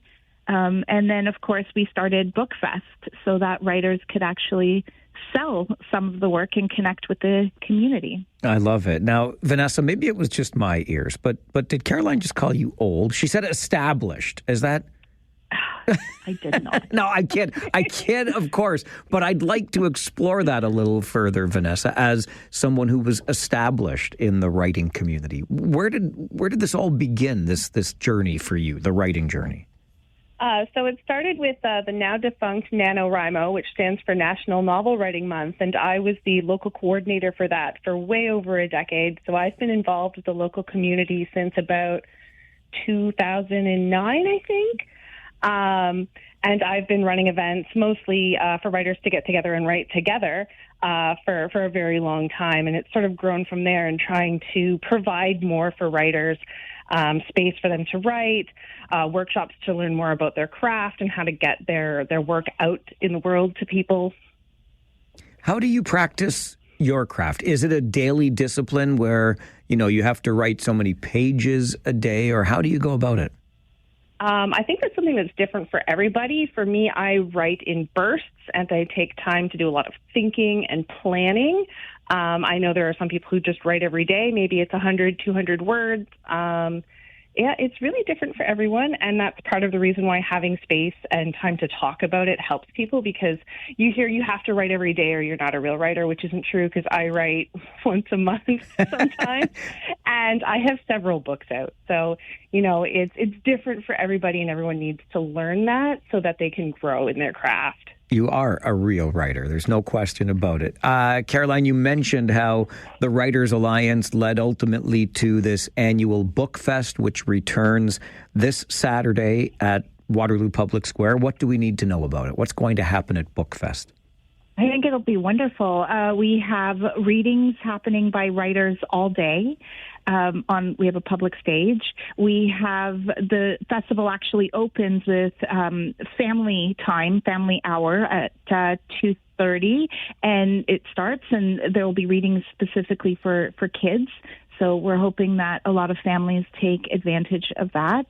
And we will have tables of writers selling their books where the public can come. They can meet the writers. They can talk to them. They can ask them questions. That's always a big part of this, too, just to be part of the community and to showcase all the talent that we have. You know, I'm looking down the list of authors, and so many of the names I recognized, having had conversations with them on the show in the past, and there absolutely is a wealth of talent in this community when it comes to writing. And I wonder, Caroline, this is the second time today, it just happened to work out this way, that we're talking about books on the show. But is the industry still thriving? The written word, people publishing books, et cetera? Absolutely. I mean, I just published a book recently. Vanessa was a finalist in a very prestigious writing contest. So, yeah, especially in Canada, we're really focusing on this now, about buying Canadian, focusing on the Canadian writers. And I think that that's just increasing our increasing us in popularity too as writers. So yeah, absolutely, it's still thriving. It hasn't gone anywhere. You know, we always hear about this, the industry's disappearing and things are taking over and it's never going to be back. But no, writers are always going to write. They keep saying the same thing about AM radio, and look at the three of us right now. That's right. We're bringing our crafts together in a place that 10 years ago nobody thought would still be here to tell them about it. Vanessa, for you, and going back to those established roots that Carolyn mentioned earlier, opportunities. I mean, for young people today that are interested in the arts and pursuing the craft that is writing, are there opportunities available? Oh, there's tons of opportunities for sure. The libraries are always running workshops, and we have a group that gets together in person in addition to our online offerings. And we get together, we write once a week. We're at the old train station in Uptown Waterloo on Wednesdays from 7 to 10. It's drop-in. People can come in and write for a few minutes, a few hours. And we talk about writing, and we have sort of a mentorship where people who are more established and have been doing it for longer help the younger writers get their footing, find their process, figure out what they want to do with their work, if it's just a hobby, if they want to publish it themselves online, if they want to try and find a publisher to do it for them. There's lots of opportunity. And we'd like to try to help connect newer writers with those opportunities. That's one of our big missions as the KW Writers Alliance, is to just sort of lift writers up, including the newer ones. I love that sense of collaboration amongst the writers in this community and beyond. It's always been something that I've been impressed by. Really appreciate the both of you making time for the show today, and have a great Bookfest on Saturday in Uptown Waterloo. Thanks so much. Thank you. Thanks very much for being here. Vanessa Ricci-Thode and Caroline Topperman, the founders of the KW Writers Alliance. The annual Bookfest is this Saturday, 2 until 8 at Waterloo Public Square. Be there or be poorly read. This is the Mike Farwell Show, 570 News Radio and Rogers TV.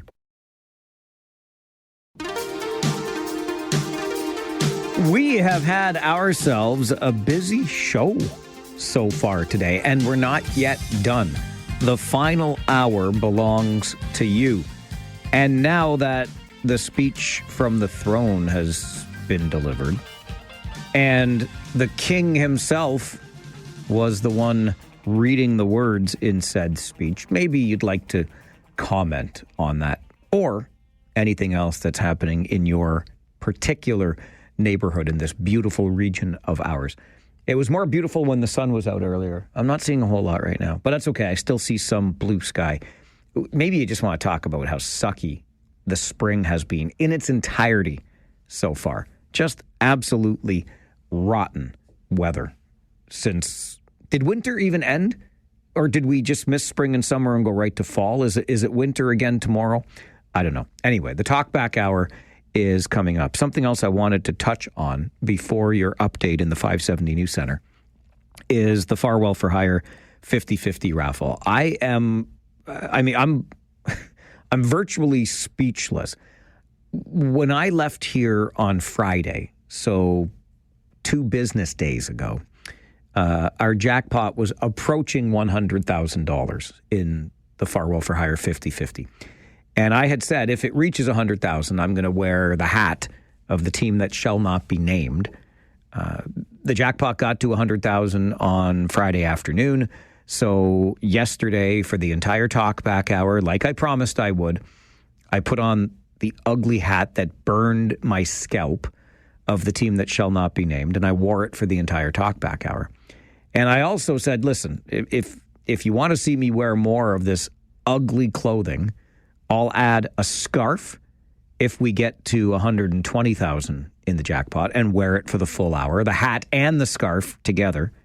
And if we make it to 140,000 in the jackpot, I'll put on the jersey as well, and I'll wear it all for the entire show while, just for good measure, eating the hottest wing that Morty's makes. Now, the station had said you just need to eat one wing, but I figure this is all happening on Friday. That's when we're doing the grand prize draw in the Farwell for Hire 50-50. So I'll just do like that Hot Ones YouTube show, and I'll just keep eating the wings and see how coherent I can stay, because I do not do hot food well at all. And we'll just see how the show goes. I mean, whatever. I'm game for it, but that means the jackpot has to get up to $140,000, which is a $70,000 take-home prize, which is $70,000 for cystic fibrosis research. Like, come on. And when I said earlier that I'm almost speechless, the jackpot has been just going bananas.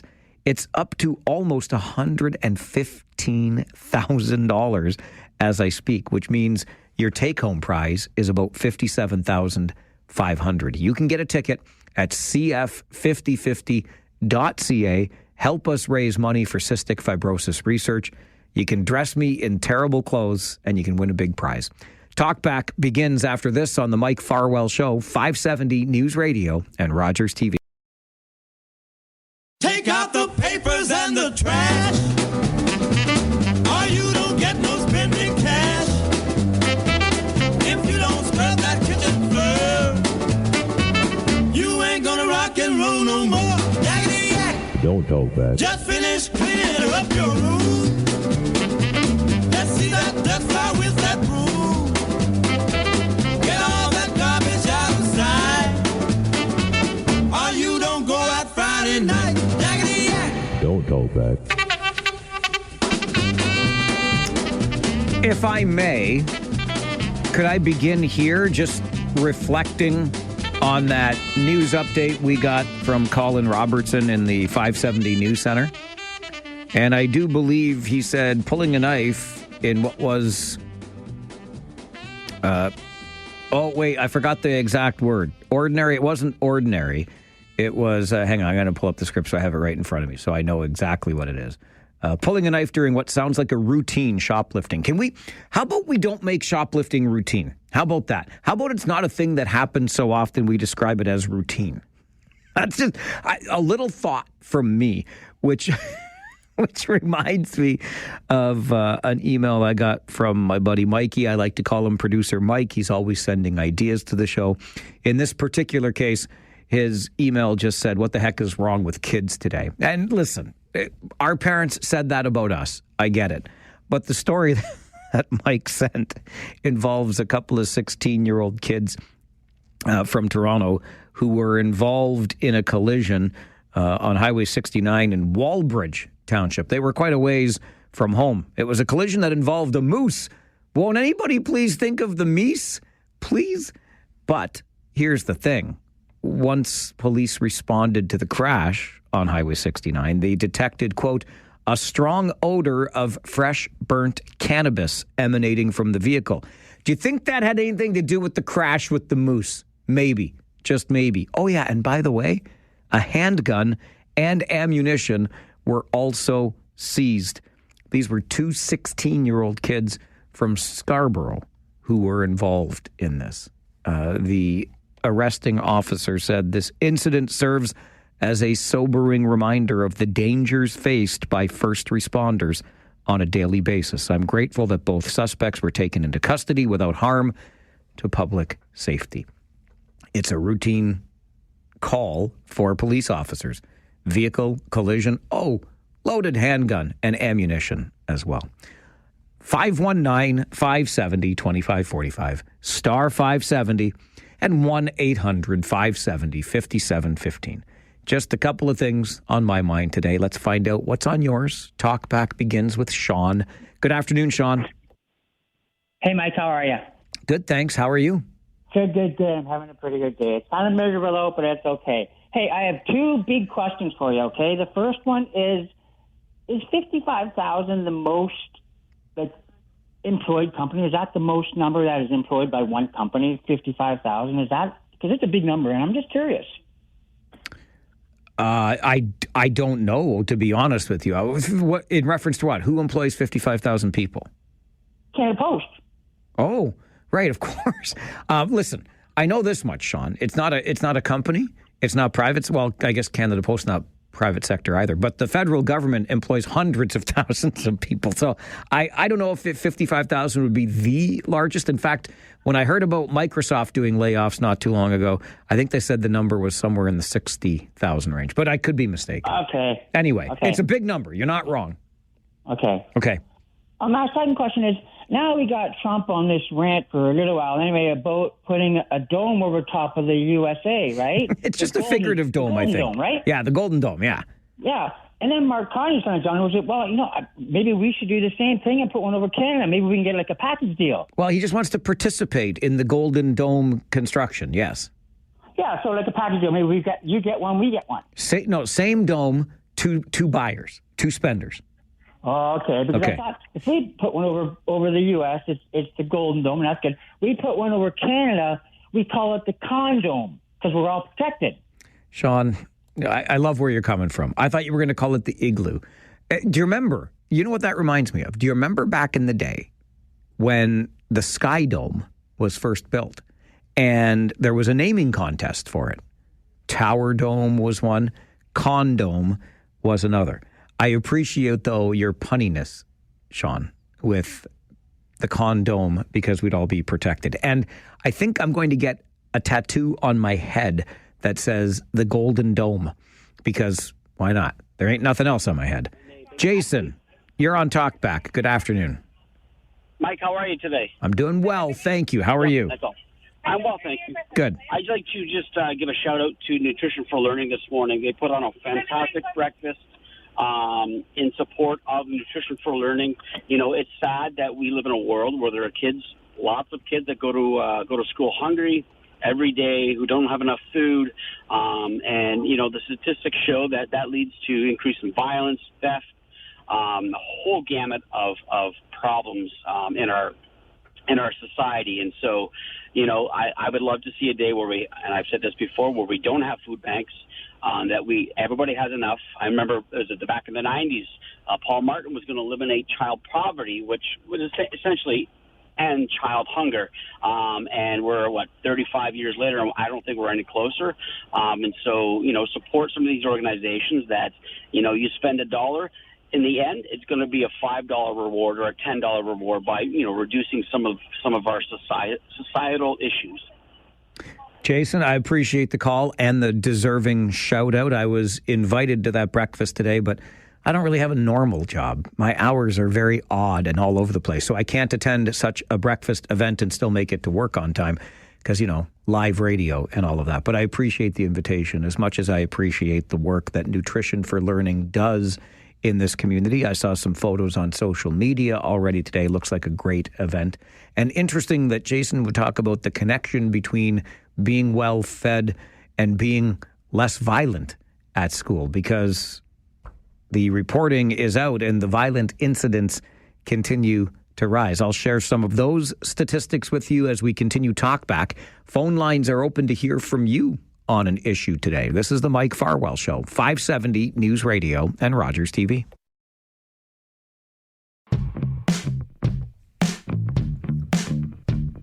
Talkback is your opportunity to do just that. Maybe it's about an issue we discussed on the show already today. Maybe it's just something that's going on in your part of the region that you would like the rest of us to know about. We are all ears, and I'll remind you, I even got a text last week reminding me we were talking about that ridiculously close, it might have even been the week prior, I forget. But anyway, the by-election, or pardon me, the election results in Terrebonne in Quebec that were decided by, it was an election decided by one single vote. And to make the story all the more dramatic, there were several people that said their mail-in ballots had not been counted because Elections Canada sent on a pre-addressed envelope. So you fill out your ballot, you mail it back in. And Elections Canada put the wrong postal code on its own address for return mail, so not all of the ballots made it back in. It's a schmoz, to say the very least. But we were talking about how close the election was, and nobody could remember one being so close. And I was reminded that there was, in fact, a one-vote victory in an election right in the city of Kitchener when Frank Etherington beat Debbie Chapman by one single vote. And I was reminded of that by a current city councillor, because I like to remind you that when you bring up issues on this show, they are heard by the people who have some influence in changing things, in making things better for you. Heck, our last call just before the break came from Jason, who himself is a municipal councillor here in the region. And Jason talked about the excellent breakfast this morning in support of Nutrition for Learning and the various things that the before school food program can accomplish, including kids that are more attentive. If you got a full belly and you're not distracted by that, you're going to be in a better mood. It can reduce the number of violent incidents. Well, I hope that it does. I mean, I'm not saying that's the only problem here, but a report that went to our region's public school board last evening shows that the number of incidents in which teachers suffered lost time and faced violence is up from a year ago. Incidents requiring lost time, and this is the big one to me, almost doubled, up almost 100% from 9 in 2024 to 17 already this year. Lost time due to one of these violent incidents. Now, how do we define a violent incident at a school? That's defined as possessing a weapon, which would include a firearm, physical assault causing bodily harm that required medical attention, sexual assault, robbery, using a weapon to cause or to threaten bodily harm to another person, extortion, hate and or bias motivated occurrences. Those are all descriptions of violent incidents, and they're up 16% year to date, including 17 in the month of April alone. So basically every other day, one of those things is occurring in our public schools. We have heard for quite some time now about these trends that show increases in violent incidents in our schools, and we talk about the need for more classroom supports. We need to get more people into the schools, the staffing people into the schools. We keep talking, and we keep talking, and we keep talking, and we keep seeing these numbers go up and up and up and up. And I, for one, am very frustrated by it because I keep hearing us talk. I keep hearing us recite the numbers in these reports, and then we'll just wait for the next report where the incidents are up again. And what do? Oh, we're very upset that the incidents are up again. I guess we are. I think we would demonstrate how upset we were if we actually did something about it. Something else we touched on earlier today, one of my favorite subjects, roundabouts, because a big construction project that's underway or getting underway next week on Maple Grove Road will lead to the creation of another roundabout, yay, at Maple Grove and Hespeler, which led me to wonder about something else we've talked an awful lot about, and that is pedestrian safety at roundabouts. And I don't suspect there will be an awful lot of people, unless I'm kind of misreading in my mind where Maple Grove meets Hespeler. But I don't think there's going to be a lot of foot traffic there. Nonetheless, I looked back just to confirm, and it was almost exactly 2 years ago, April of 2023, when we talked about the construction of our roundabouts to make them safer for pedestrians. And the pilot project would include raised crosswalks and flashing beacons at the roundabouts in order to increase pedestrian safety. Now, I'm probably not out and about as much as I used to be, but I was down Franklin Boulevard last weekend where all the roundabouts are. I'm always on Ira Needles, etc. And I know these installations of raised crosswalks or flashing beacons would be probably at newly constructed roundabouts. Anybody seen one? Have you seen the flashing beacon at the roundabout? Because 2 years ago last month, on April the 12th of 2023, we reported to you via regional council that a pilot project would see raised crosswalks and flashing beacons at roundabouts to increase pedestrian safety. Have you seen one of either of those things, a raised crosswalk or a flashing beacon? And if not, I want to know why not. Talkback continues on the Mike Farwell Show. This is 570 News Radio and Rogers TV.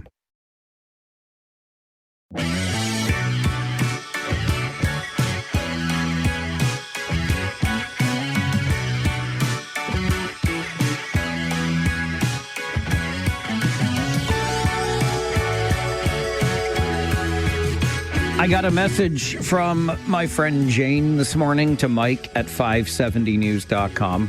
I hope Jane doesn't mind me using her first name. It says, Mike, another speeding ticket in a school zone after hours. I know you can sympathize. I certainly can, Jane. I haven't yet had one. It could be in the mail. I'm not sure. But I have certainly been vocal in my opposition to the usage of the speed cameras 24 hours a day, 7 days a week, 365 days a year. We've shared with you before the story of the gentleman who got a ticket on Franklin Avenue in Kitchener for driving 41 in a 30 on Christmas Day. Christmas Day. Ain't no kids going. They're in their houses opening presents is what they're doing.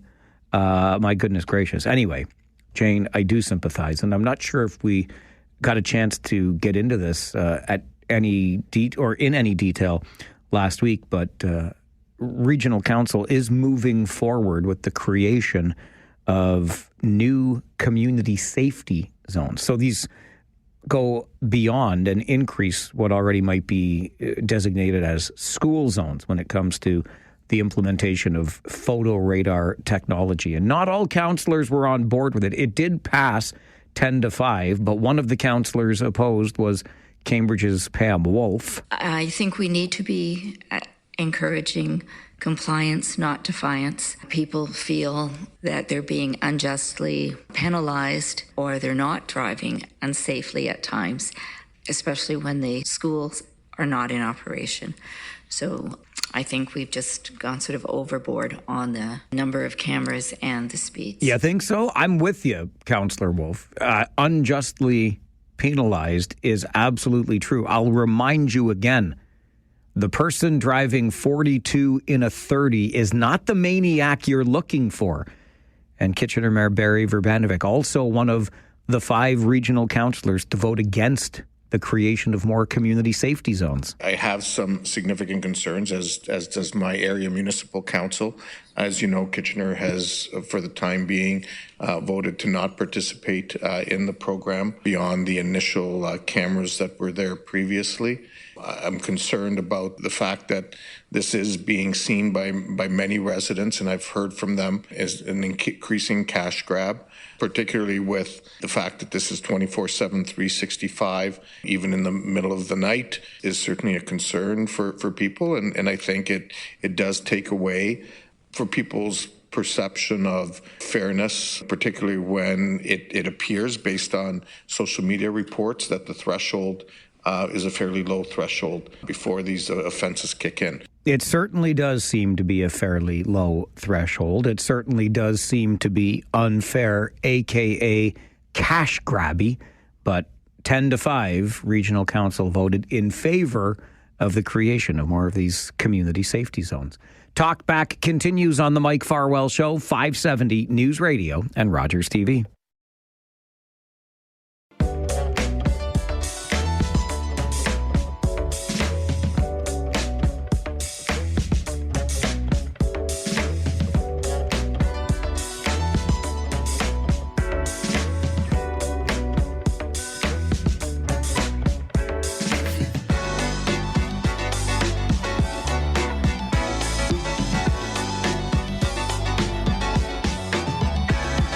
I don't know if you've heard about the development proposal in Waterloo along Herb Street West. Think of Herb and Amos. That's an intersection with a traffic signal there, right by the strip plaza. The name of the strip plaza escapes me right now. See if I can get it. There's an animal hospital in there, the Beechwood Animal Hospital, nail salon. Anyway, Herb Street West, Amos Avenue area, there is a proposal to replace the existing 4 low-rise apartment buildings with an 8-story complex. What this would do is create 224 new rental apartments, replacing the 37 apartments that currently exist in the 4 low-rise buildings that are there. Stop me if you've heard this one before. But we need to intensify. We need density in our neighborhoods, even though in this case there are already low-rise apartment buildings that exist. But those 37 units would be demolished to make way for 224 new rental apartments in this 8-story complex. Again, Herb Street West, Amos, Culpeper area. Delegates told Waterloo Council last night that they're not interested in this proposal because of the usual reasons, right? It's going to create too much traffic headaches, you name it.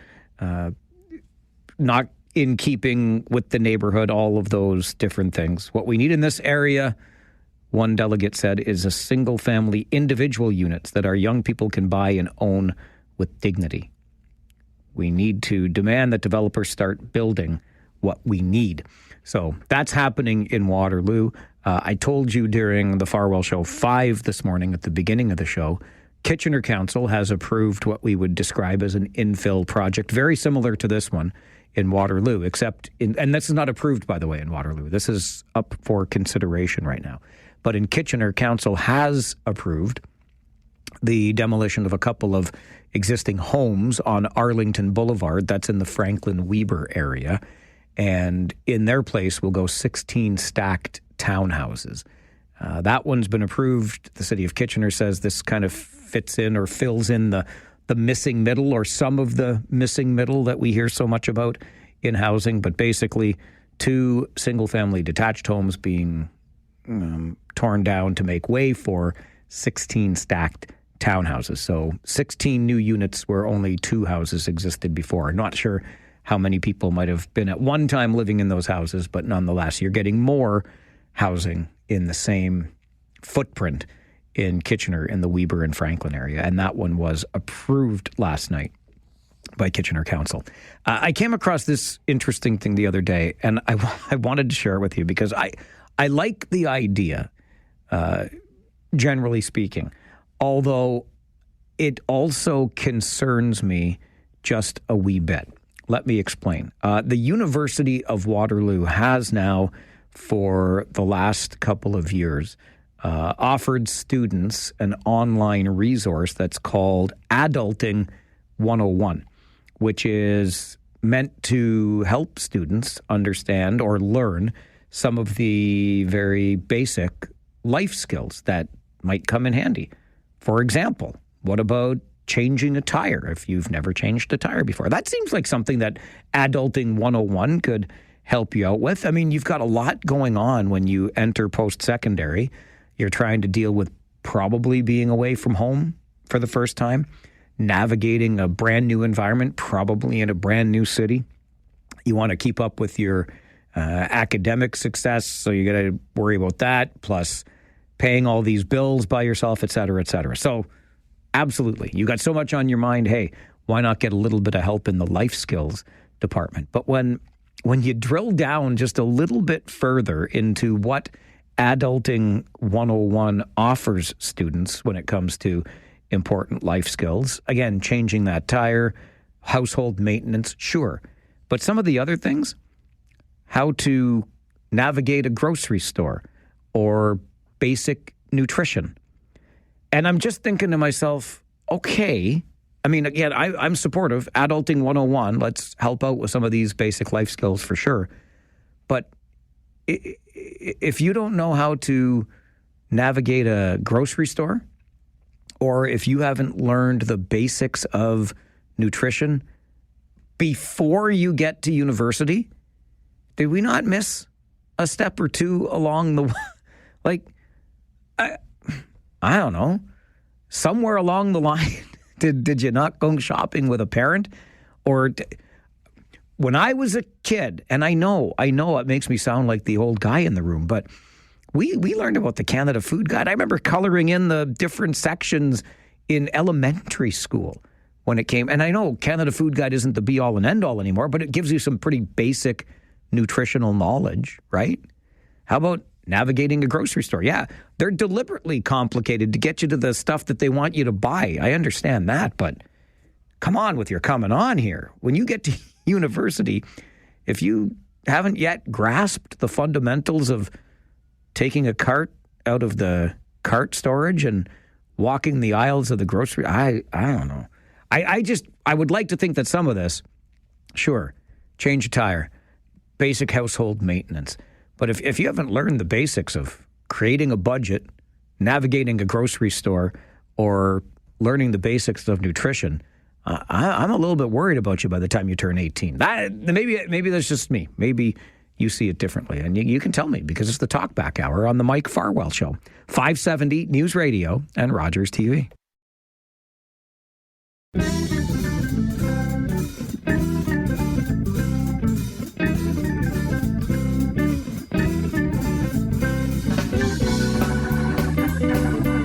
Let's get to the phones, hear from you here on Talkback. Tom is with us. You got two of them. Yeah, you got two of them, Tom, and you're on the air.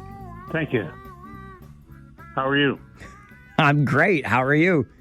Good. I'm worried. You and me both, pal. What are you worried about?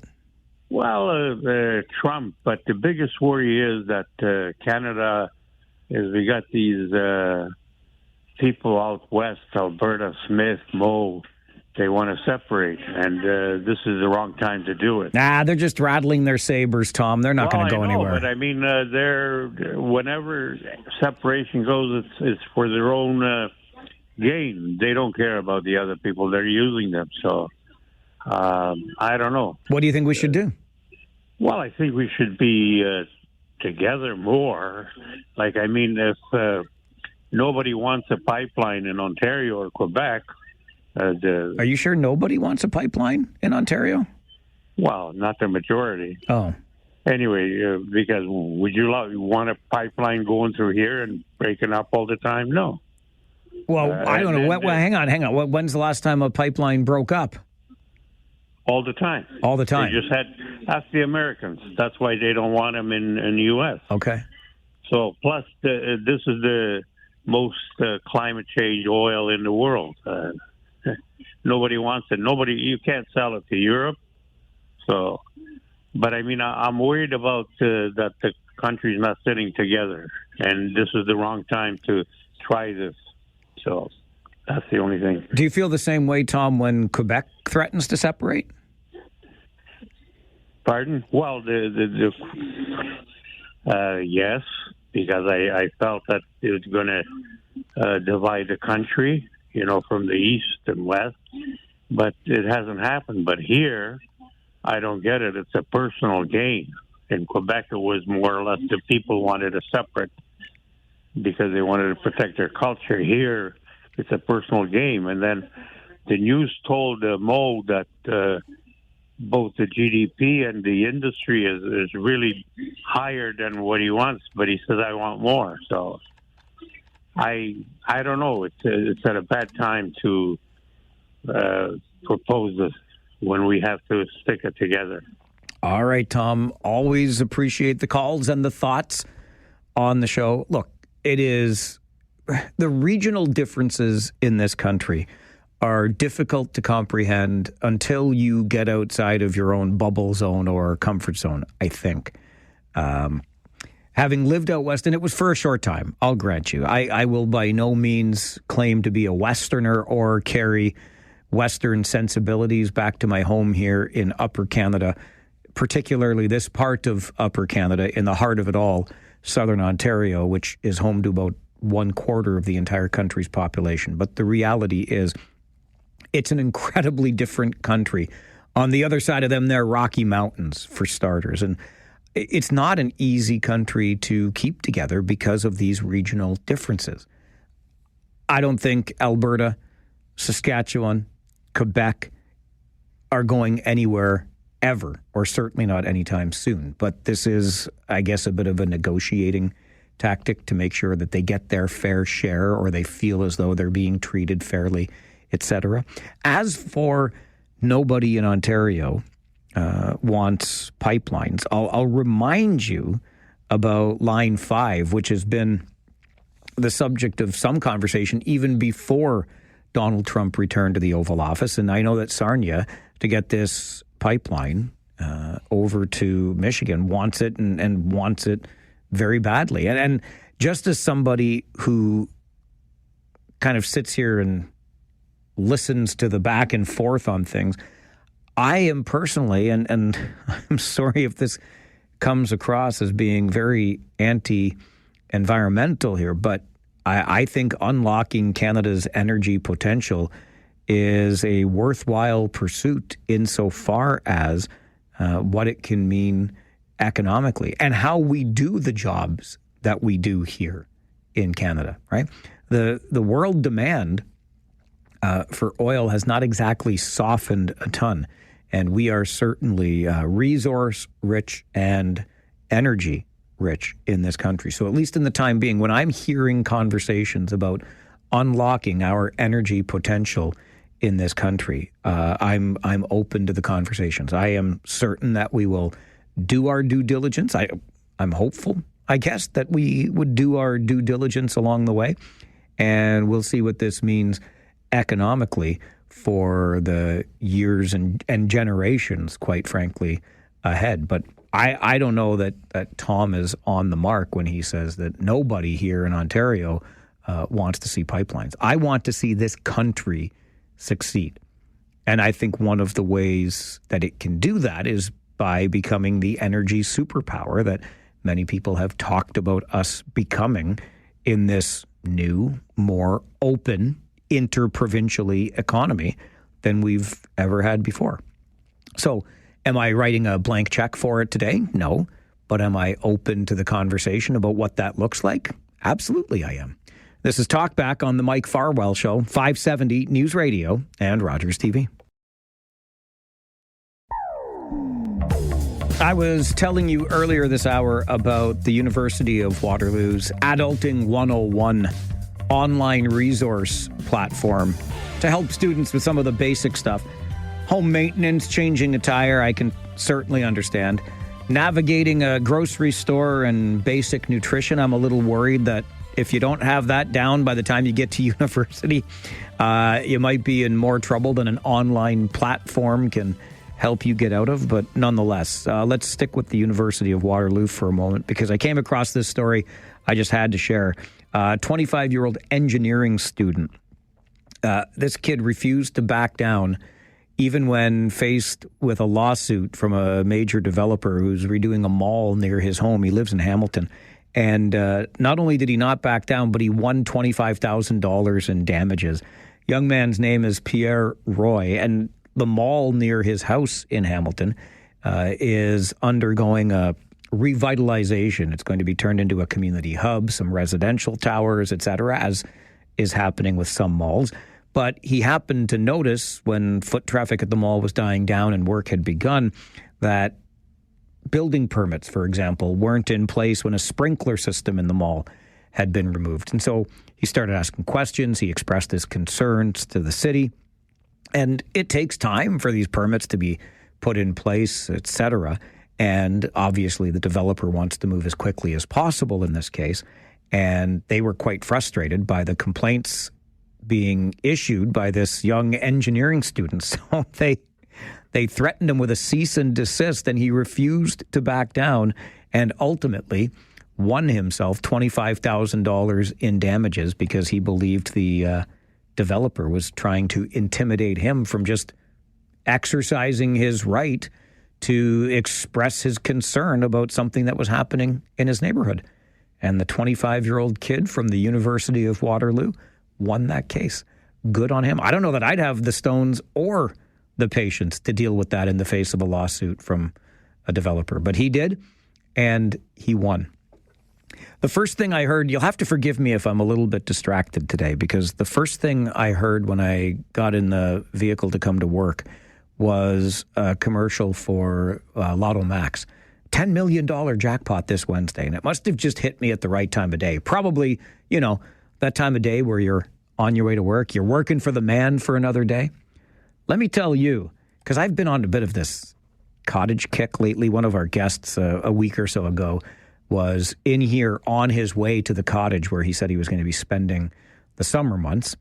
And it just made me think, oh, wouldn't that be nice? And listen, there's no way, unless I won that $10 million lottery jackpot, that I'm about to be adding a cottage to our real estate portfolio anytime soon. But I got in the car, and the commercial hit me right away. And ever since then, I've been thinking, $10 million. The bottom line is this.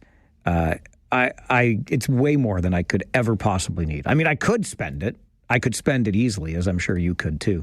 But $10 million, that is a sweet, sweet jackpot. Not quite $10 million, but our Farwell for Hire 50/50 jackpot has gone over $115,000. Take home prize now greater than $57,600. If that jackpot reaches $120,000, I am going to be back in the hat of the team that shall not be named, plus a scarf of the team that shall not be named for the full hour of Talkback on the show later this week. If the jackpot gets to $140,000, it's the hat, it's the scarf, and it's a jersey, plus a pound of hot wings from Morty's. All show long, not just an hour, the full 4, if the jackpot continues to climb. Get your tickets. Help us fund cystic fibrosis research at cf5050.ca. Gotta go. My name is Mike Farwell. Bye for now.